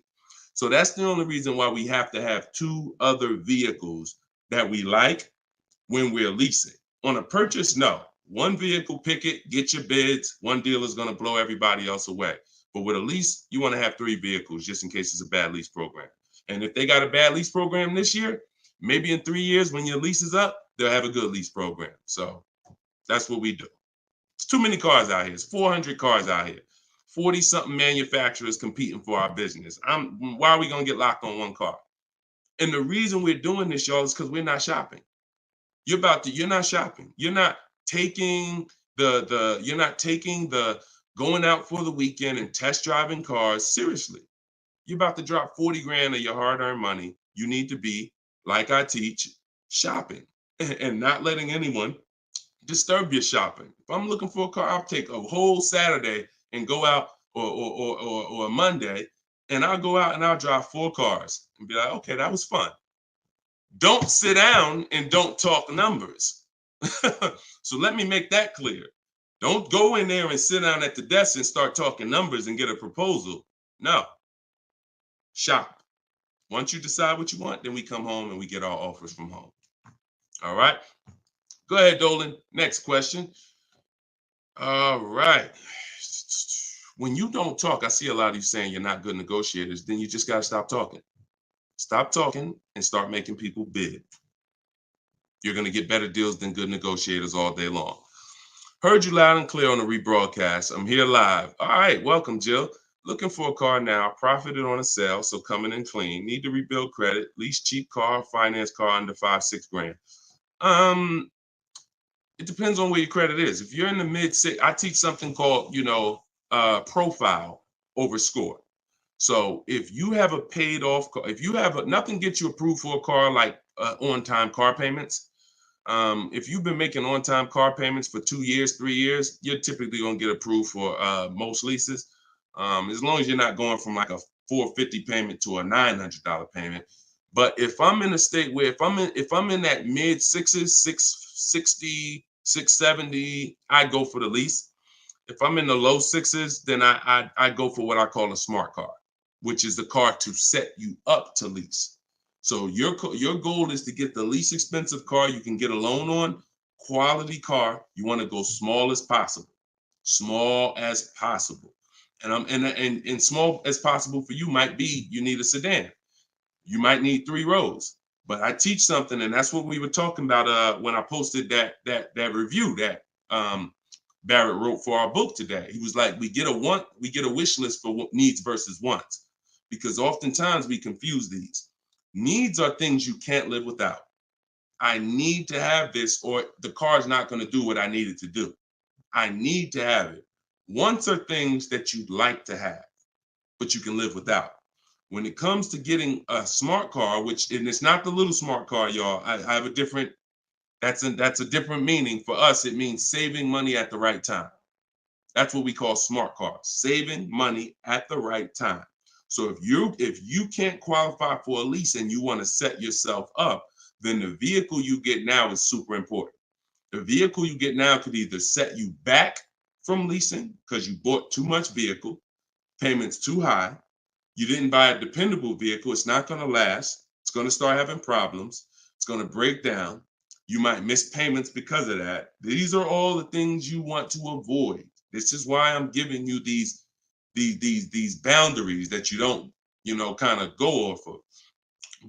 But this usually happens when you're trying to get too much car. Quite honestly, if I was trying to get a smart car, I would be trying to get the smallest car I could, drive it for 2 years. Let the family be uncomfortable. Listen, y'all, I know it's tight, but in 2 years, I'm gonna get out of this and I'm gonna drive off the lot in a brand new lease. So the key is the payment's gonna be low because those smaller cars are only 25 grand new, 28 grand brand new. When you get them used, you could get a nice one for about 10. Finance it. You don't have to take a 10-year-old one. So you want to get one that's relatively, good. It needs to last you 2 years, or the plan's messed up. So you get the smallest car you possibly can. You drive that 2 years. That's your sacrifice car, and then you flip out of that car. Well, after you have 2 years of on-time payments, you flip into a brand new lease, and then you're leasing new cars from now on. That's what I do, depending on your situation. If you're high sixes, mid sixes, and up, I go for the lease. If you're under that, then I would go for the smart car. Okay? All right, keep me posted. Good job. Just having a plan. Having a plan. Go ahead, shoot the next one up, Dolan. I forgot to tell you. Yeah, I see you, Jill, and keep that up. This is a different Jill, I think. This is a means to my dream car. I'm a patient. Yeah, I'm patient. My husband has the needs car. There you go. There you go. You can flex in 2 years. You can flex in 2 years. You do this right. You drive this car for 2 years. You don't miss any payments. Make sure when you're buying a $10,000 car and you finance it, payments are $250 a month for 5 years. You don't have to take a 6-year loan. You don't want to take a long loan on a smart car. You want to take a shorter loan, pay $250 a month. Now you're not going to miss those payments. Max at 300, depending on the interest rate, could go higher, 325. But the point is that's affordable. So it's not going to mess up the plan versus you trying to pull out in a $25,000 used car with a high interest rate. Now your payment's $575 a month. You get what I'm saying? So just stay focused, stick to the plan. All right. This is another Jill from YouTube, I believe. Buyout is, go ahead, keep that one up. Oh no, I saw that one. Get the one you just had up, Dolan, from the other Jill. Yep, thank you. So buyout is $36,000 on my 2023 Audi Q5. I want to lease a Range Rover Sport. Should I sell on my own or turn into the dealer? Doesn't look like, and I'm just going to tell you, this is not usually when we do an equity assessment. Now, if you can get out, break even, great. You're driving a 2023 Audi Q5. I don't know who told you that you could switch cars that fast, but it doesn't happen that way.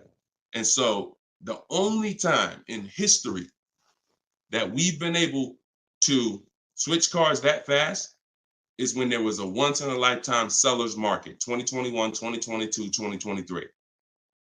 Once in a lifetime. Chip shortage, every single car was worth 5,000, 7,000, to some of the trucks were worth 10 to 15 grand more than they would normally be worth. Now, I told people back in 2020 that 2021 that was going to come to an end, and don't get used to this. But I told everybody who would listen, you need to cash out now because your vehicle is never going to be worth more today, never going to be worth more than it is today. But that's over. So if you may have cashed out, some people, you sold a car. If you sold a car back then, you can type, type dollar signs. If anybody sold a car from 2020 to 2023, and you got crazy value for it. Some people were like buying cars, and 2 years later, they got all the money back. I did that twice. I leased a brand new Jeep, 2018, and I sold it in 2021, and I made $8,900 after I drove it for 3 years. And my mother, I helped her sell her Mazda CX-5. She was a low mileage driver, and I helped her cash out. She made $10,200 after she drove it for 3 years. Made a video. I recorded her and my dad. They couldn't believe it. They couldn't believe that they drove a car for 3 years, turned around and sold it, got every single dollar they put into it back. And he was like, all right, man, I'm looking forward to doing this again. I said, Dad, this ain't gonna happen again. So enjoy it. You were part of a once in a lifetime market where you cashed out and you won. But we cannot base our strategy anymore off that. That's over, and you'll get in trouble financially trying to do this. So there is no setup where you could buy a car or lease it and in a year, 18 months, trade it, replace that car. Just not. Because we already talked about earlier, let's take a $50,000 car. A year later, if you don't drive it 1 mile, what's it worth? Didn't drive it 1 single mile, just parked it right outside your house. 43, 44, max, absolute max. So when that car is losing value like that, whether you bought it or leased it, the asset, it's what the car is worth. Forget about the finances attached to it.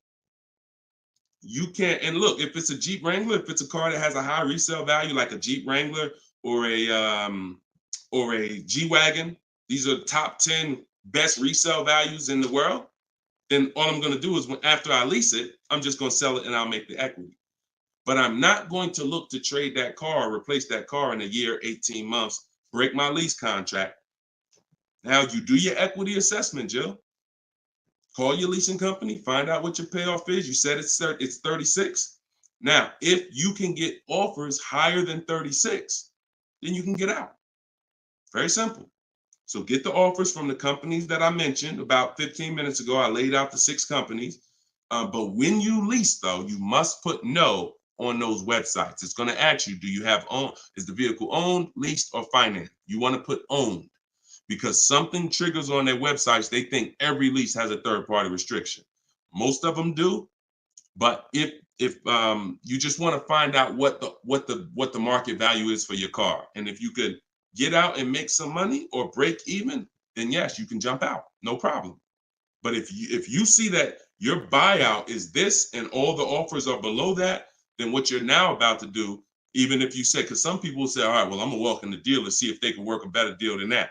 No dealer is going to give you more than the online buyers. So if you run those online quotes and all of them are less than your payoff, all a dealer is going to do is take the negative equity and the desperation for you to get out and roll that negative equity over to your next vehicle because you're desperate to get out for no reason. So that's the real. You can do what you want. I would suggest you don't get out of your lease. You don't break a lease contract until you can financially do it, which means I can break even, I can sell, and I can get equity, or either break even. Break my contract, but I'm not coming up with a dime because a dealer bought my car and I'm out of this thing. That's the only way I'm breaking a lease contract. I'm not rolling negative equity. I'm not going to create negative equity in a lease to get out of a lease early for no reason. It just doesn't make financial sense at all. All right, no problem, Jill. Happy to help. Happy to help. Okay, so that's step 2. See, the equity assessment step, guys, is so important. See, because it's the foundation of our deal. So when you look at step 1, the leasing versus buying question, how many years do you keep in the car? 8-year rule.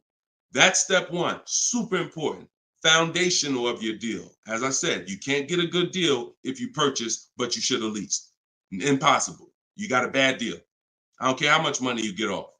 Now, second step is if I have a car to replace, I got to do an equity assessment because I need to know, is this car that I'm in going to be going to prevent me from making a move right now?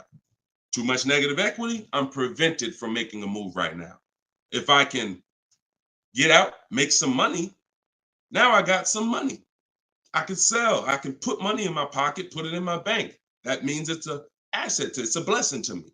So your car that you're in could either hinder you from getting a car or it can help you get the next car. That's why we always do the equity assessment before anything else. All right. I don't know why I'm frozen on Instagram. All right, go ahead back in, Dolan. Next question. Okay, now I'm back. I see. I'm just monitoring Instagram. Okay, and just so y'all know, everything that I'm teaching is out my new book. And look, I want to show y'all this. And before, keep that question up. Look, here we go. Boom. Look at that. 4.94. Thank you to everybody. We're higher now. I think we're up to 35 ratings, 28 reviews. So thank you to everybody who's reviewed the book on Goodreads. Appreciate you. And thank you for everybody who's using it. Make sure you are writing me with your success stories. Show me your deals so that I can post them just like I posted Tiffany's deal. But everybody can get the book. You can get yours for $90. It's normally $97. But as our welcome special, our book launch special, you can get it for $24, 75% off in my TikTok bio for 30 minutes, or my Instagram bio, or in the comment section of YouTube or Facebook. We have a comment pin for you. And if you're watching us on TV, you can use your phone and you can scan the QR code here on the screen, and you can get your copy for 75% off. But once that timer hits 0, if you visited that page and the timer it started, once it hits 0, the price does go back up to $97, which is still a great price. It's a great price either way. And it'll be in your inbox in a couple minutes. Okay, this is from Instagram. I use your template in the book to ask for quotes. Their response is the lowest offer you ever received. They are being difficult and giving me their best offer. What's the best way? Use the scripts. It's just conversation. Hopefully you listen and you have a separate email, because you're not going to have intelligent conversation with 5, 7, 10 dealers mixing personal emails. So every part of the system is important, having a separate shopping email. So everything in there is dealers. And now everything they're saying, we have a response for. Every single thing. It doesn't matter. Don't expect 80% dealers to be easy. Expect them to, hey, can we have a conversation? Hey, when can you come in? Hey, this be a whole lot easier if you're here. See, what we already know is we've given them all the information they need to give us a quote. So the best thing, or the stages we move through in our conversation with dealers, is who has a car that I want. That's first. Our first set of scripts is designed to weed out the dealers who don't even have a car we want. Nothing to talk about. Nothing to talk about. So there are dealers who won't tell you they have a car. That's why we have scripts. Hey, when can we talk? I'll be handling my whole purchase online. Can you confirm if you have something that matches? Every one of my scripts ends with a question. If you're not going to use my scripts in my book, then you make sure every email you write should end with a question, never a statement. So what you're sitting at home and you are copying and pasting. Very simple. Everything they say, we have a response, because I use those scripts. I'm from inside the dealers for 14 years. I know those scripts. Hey, it'd be easier if you were here. Hey, we only do business in person. Hey, when can I get you on the phone? I promise it won't take long. All of the stuff they're going to say. Hey, we only quote in person.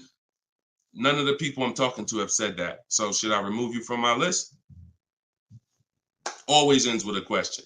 So your expectation may be, you thought by sending all the scripts, you were just going to get, oh, quotes coming in, everyone doing this. No, that's why we have scripts, because we keep the conversation moving forward.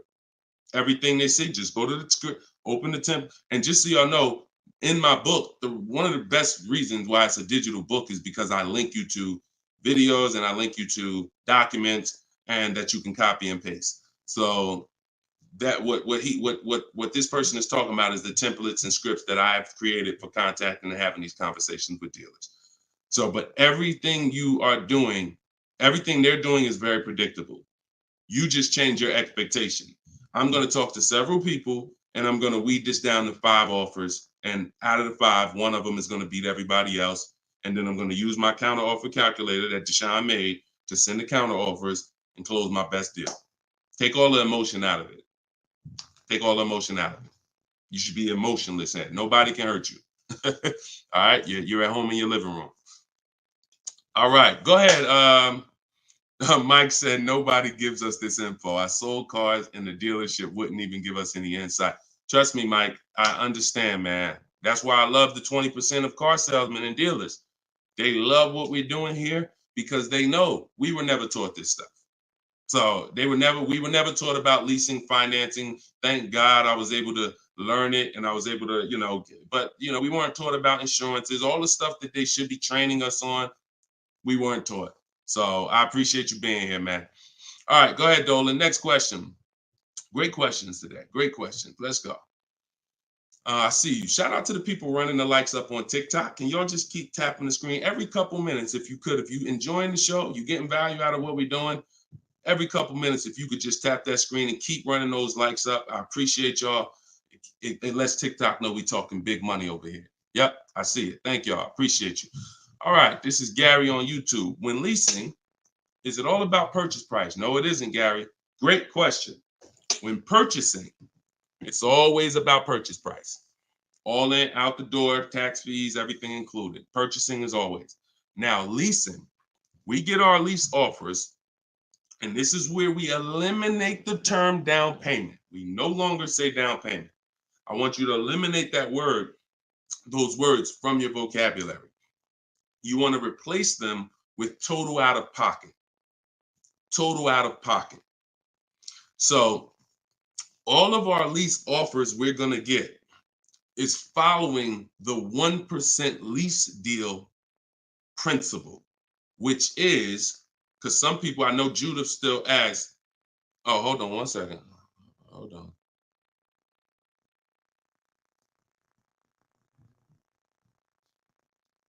Okay, I think my wife's headphones hooked up to the broadcast here. Thank you for letting me know, Judy.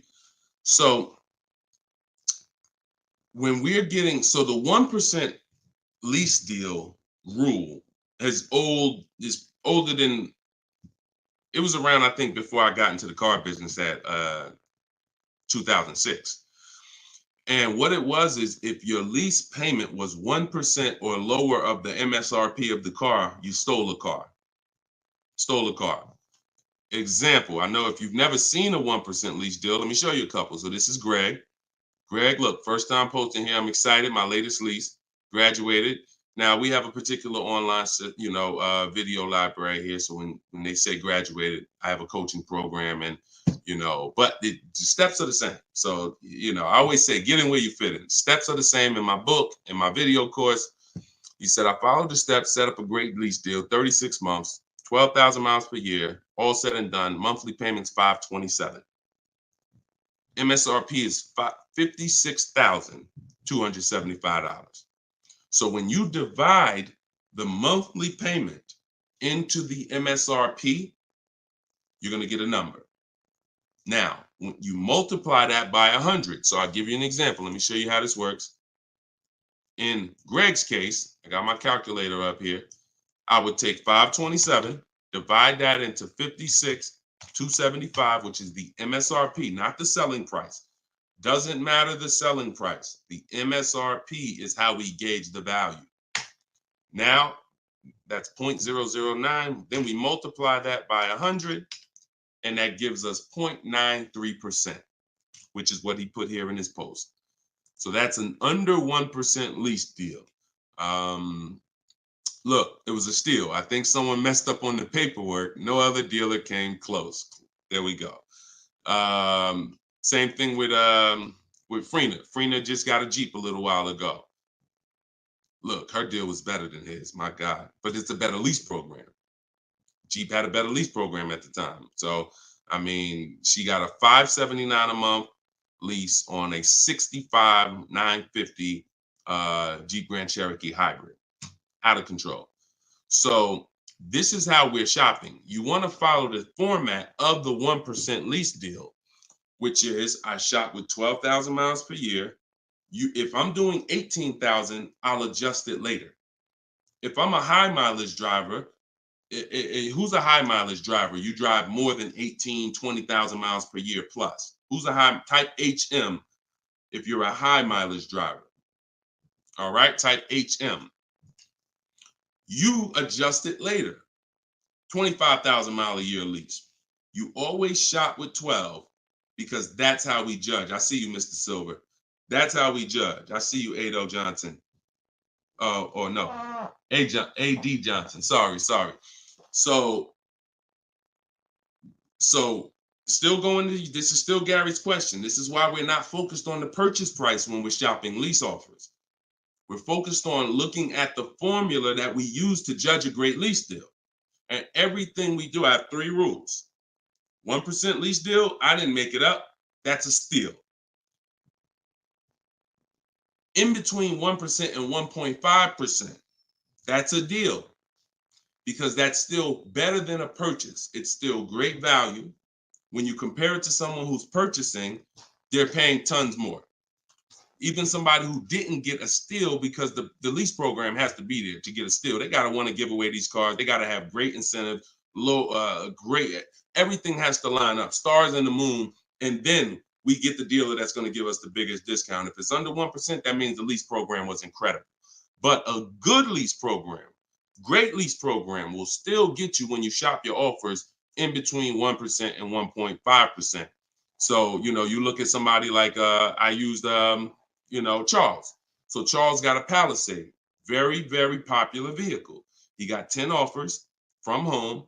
His best offer was 1.23, $48,000 vehicle. He's paying $597 a month.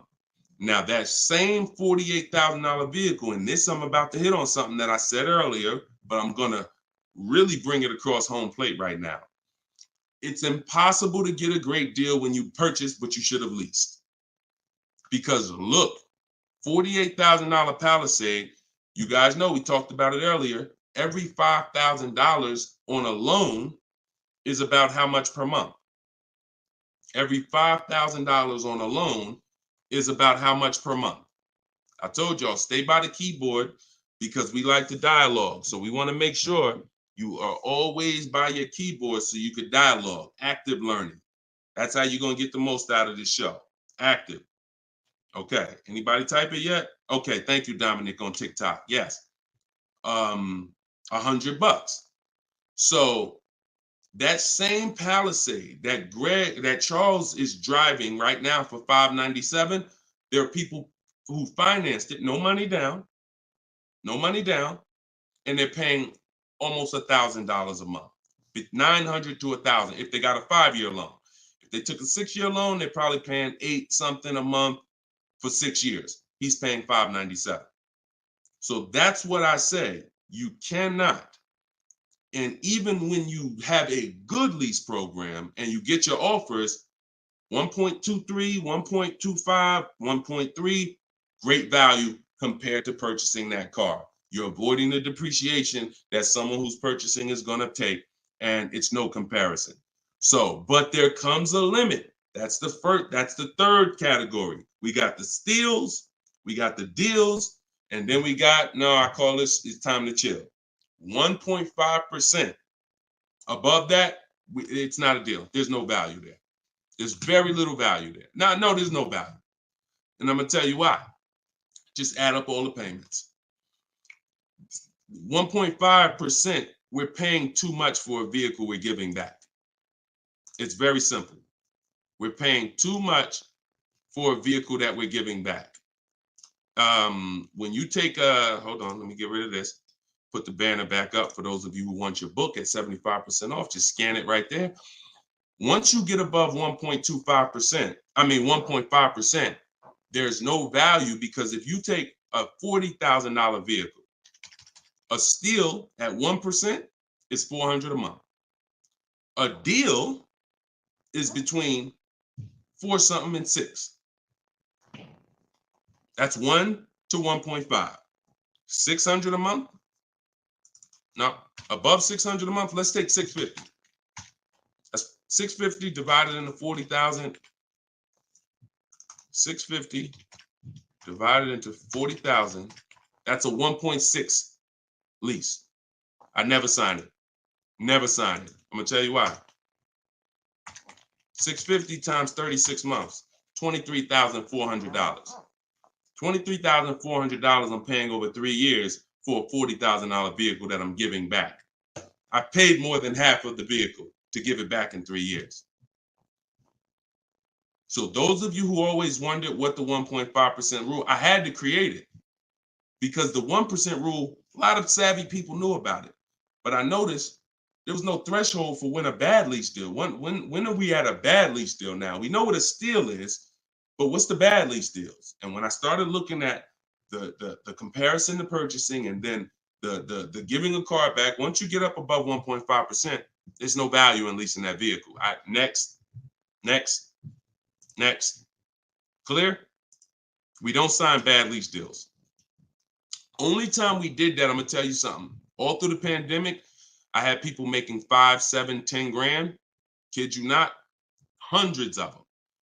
If they were making that kind of money selling their leases, then that was the only exception. Some of them will take a 1.6 lease, put money down. Some of that big equity they had that they didn't even know they were going to have, they would put it down to lower their payment.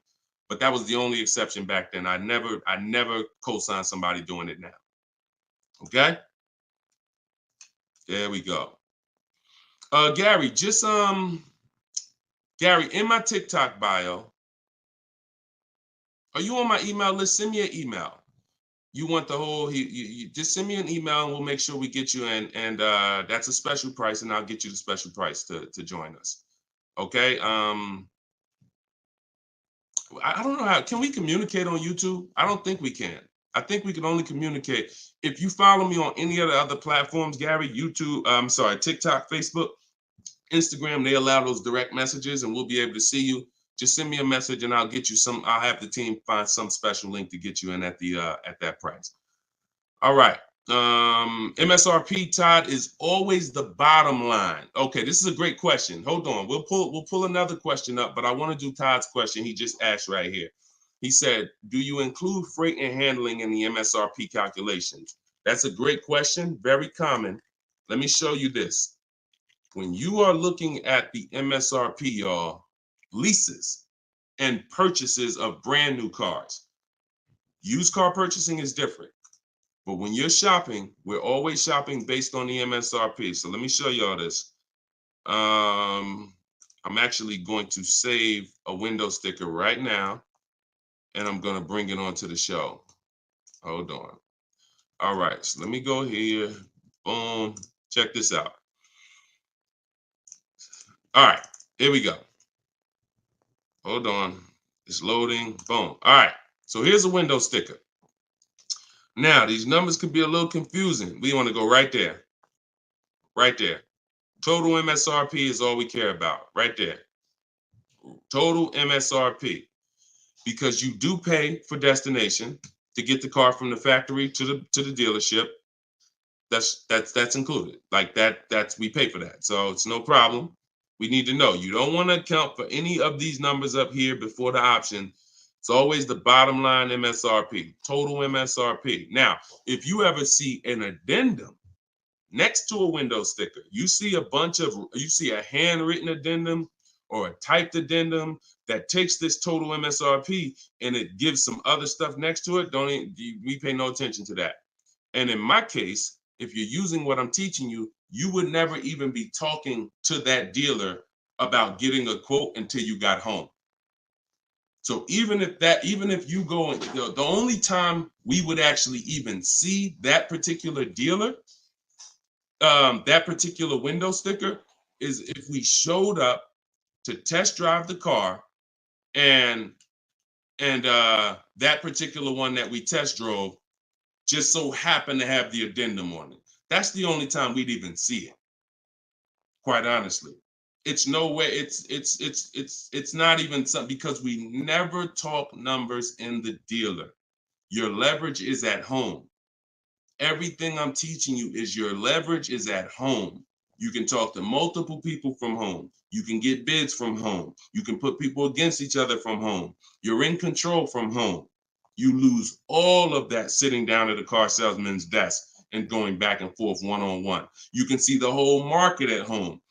See, we get below market deals. I want you getting below market deals. There's no way for you to get below market deals without seeing enough offers to know the market.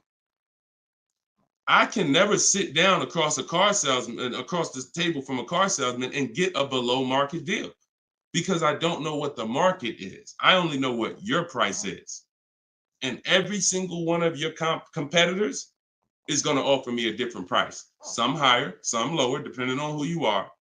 And so I can only expose that information by being at home. But yes, everything we are doing is always based on that total MSRP, and that's how we do our calculations. Okay, great question. If everybody's getting value out of the show, could you type some dollar signs? Just type a dollar sign if you're enjoying the show so far. So if whenever you see this show, if you see the banner above us, then this is a rebroadcast. But if there's no banner, then we're live. So you can ask your questions, but you can always make sure that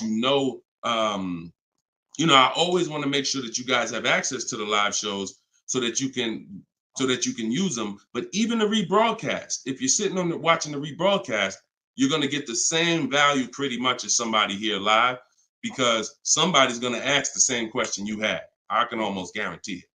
So I'm glad. I see a lot of dollar signs. Perfect. I see a lot of dollar signs. If you haven't subscribed to us on YouTube, please subscribe so that you can keep in touch with what we're doing here. And certainly, good job. I'm happy everybody's getting value. Go ahead, Dolan. We got a few more minutes. Post another question. Great questions today. All right, this one's from Instagram. I haven't had any car leases on my credit before. How likely will I be able to lease an $80,000 car? I have great credit. If you got great credit and income, then you could go for it. Great credit and income, you could go for it. Whether you have the car. Now, I'm going to tell you something. Mercedes did not want to be people's first lease. So there are snooty brands out there. I cannot tell you that because BMW may not be that way. Audi may not be that way. Range Rover may not be that way, because I think Chase does their leases. So, but when it comes to Mercedes, they didn't want to be your first lease. You really had to have some type of comparable credit. But if you have great credit and you have the income, then certainly I'd be going for a lease. No doubt about it. No doubt about it. Just like the chicken and the egg, you know what I mean? Like, which comes first? Or it's better is the job and the experience. You can't get a job without experience. You can't get experience without a job. So in this particular case, somebody has to be your first, lender, and most of them will.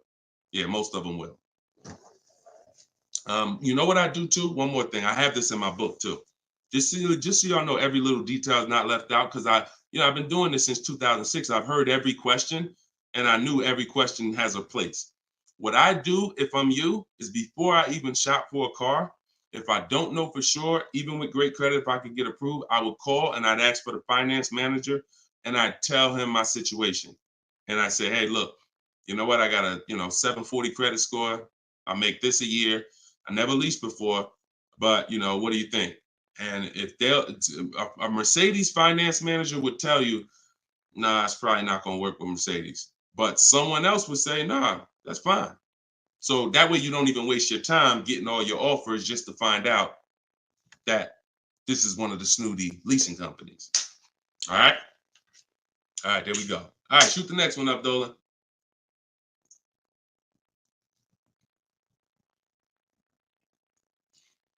Jason Hughes from IG. 12 to 15K in equity. Great job. Okay. I mean, it's nothing you did, but if you got the equity assessment and you got bids, great job. Now, wait a minute. It doesn't sound like you got bids. And I'm going to tell you why. Because it wouldn't be an equity range. That sounds like an estimate. In fact, it doesn't sound like an estimate. It is an estimate. 12 to 15 is an estimate. When we get bids, when we do our equity assessment, we're getting bids and we're like, hey, I have $13,580 equity based on my highest offer from Driveway. See, get out of the ambiguity. Get out of the middle there. Let's get finite, definite numbers and stay out of these ranges and estimates, especially on things that take us 20 minutes to do. Call your bank, get your payoff, go online, CarMax, Driveway, Carvana, AutoNation, sell my car, Car Guru, sell my car, Kelly's Blue Book, instant cash offer. 20 minutes. Get your equity. 8 payments left, not keeping 8 years, now a good time to lease. 100%. 100%. There's no benefit in waiting. Listen, that is the path for a lot of people, Jason. A lot of people are going to discover what we're doing here, teaching by the numbers, not by emotion. And they're going to realize that not leasing has cost me money. Should I wait or should I just transition now? There's no reason to wait. There's no reason to wait. The only thing that would make you wait when you do your equity assessment is you have too much negative equity, you can't get out. That's the only time. Or you have a credit situation where you need to actually get your smart car, get a car for 2 years, rebuild your credit, and then go lease. Anybody else, no benefit. I'd be leasing tomorrow because I had a friend of mine, he's a close friend of mine. He's actually in my program. You know, he uses our stuff. And he's like, he had a Kia Telluride. Well, he had an accident. Vehicle got totaled.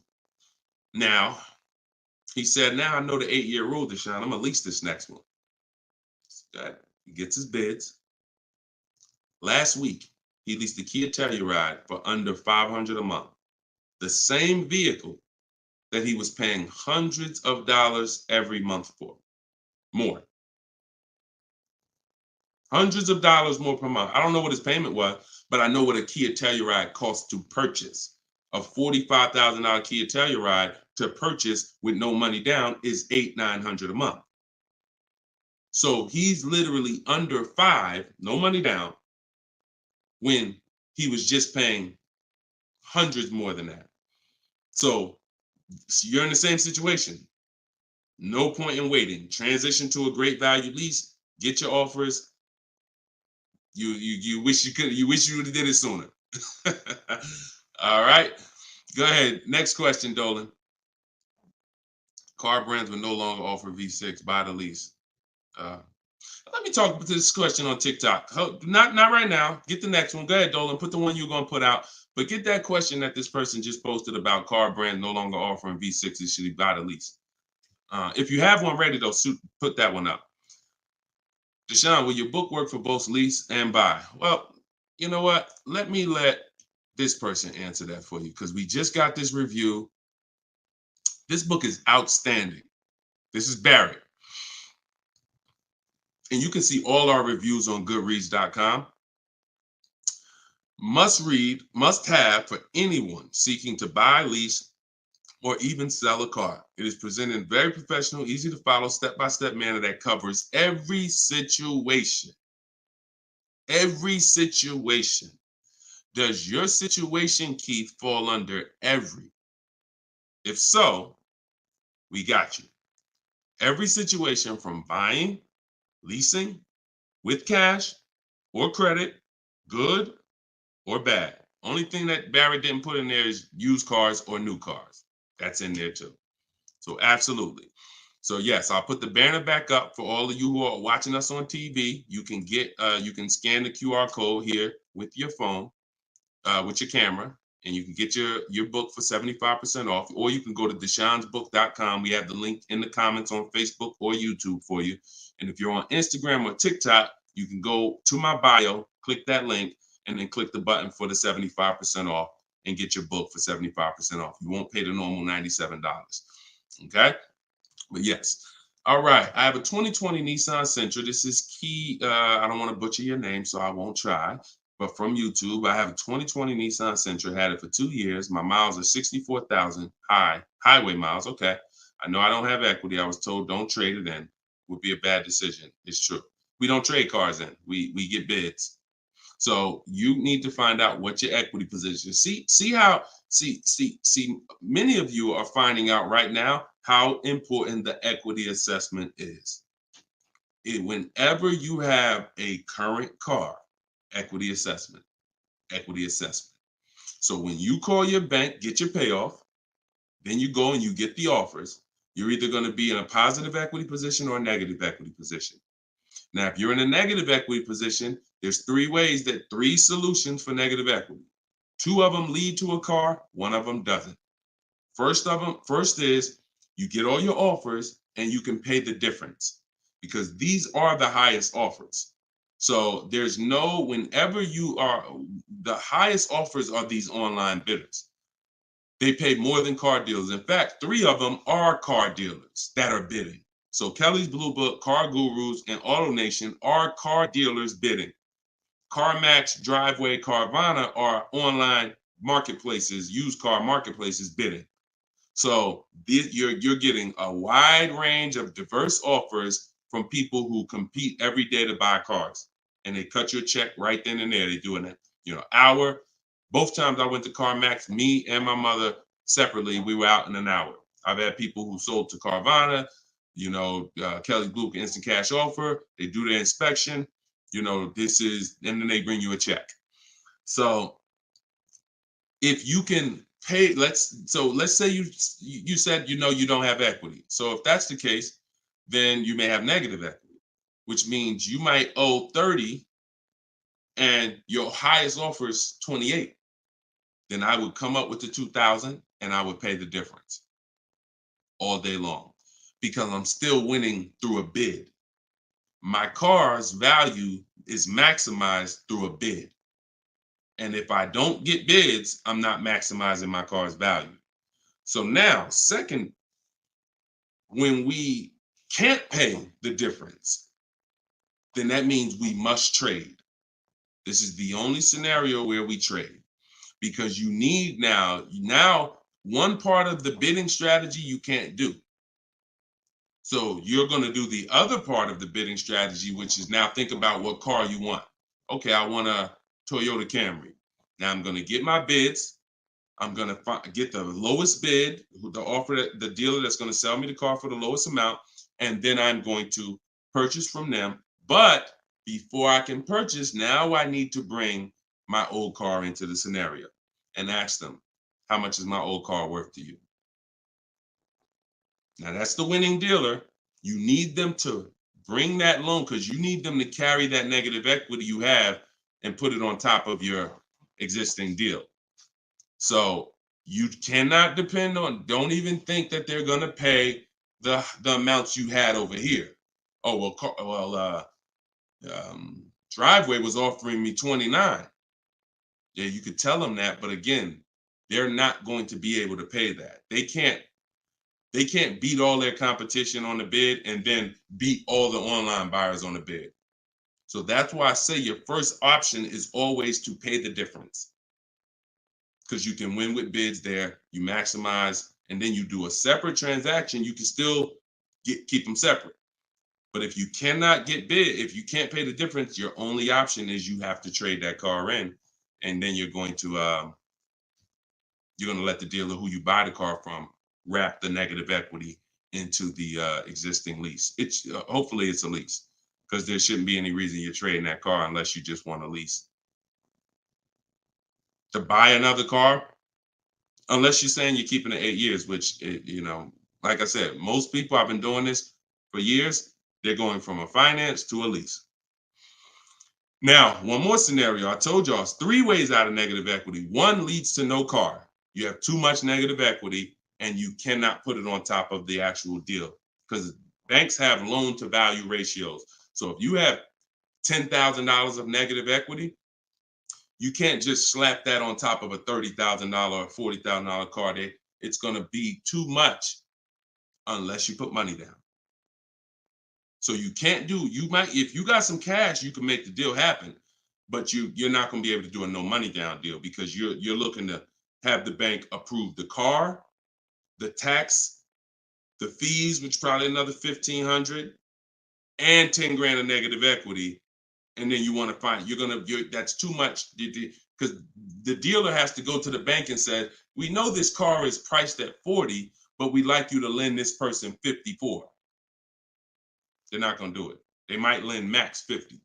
So the more negative equity you have, if it's too much, you're either going to have to bring some cash to the table to get the deal done. And if you have no cash, you got to wait. You got to pay down the car. It's the only option. That's why I say, know the cause of negative equity. It's usually because you haven't leased. 99, I could tell you the way out. I just gave you the way out. That's in my book, 3 strategies for negative equity.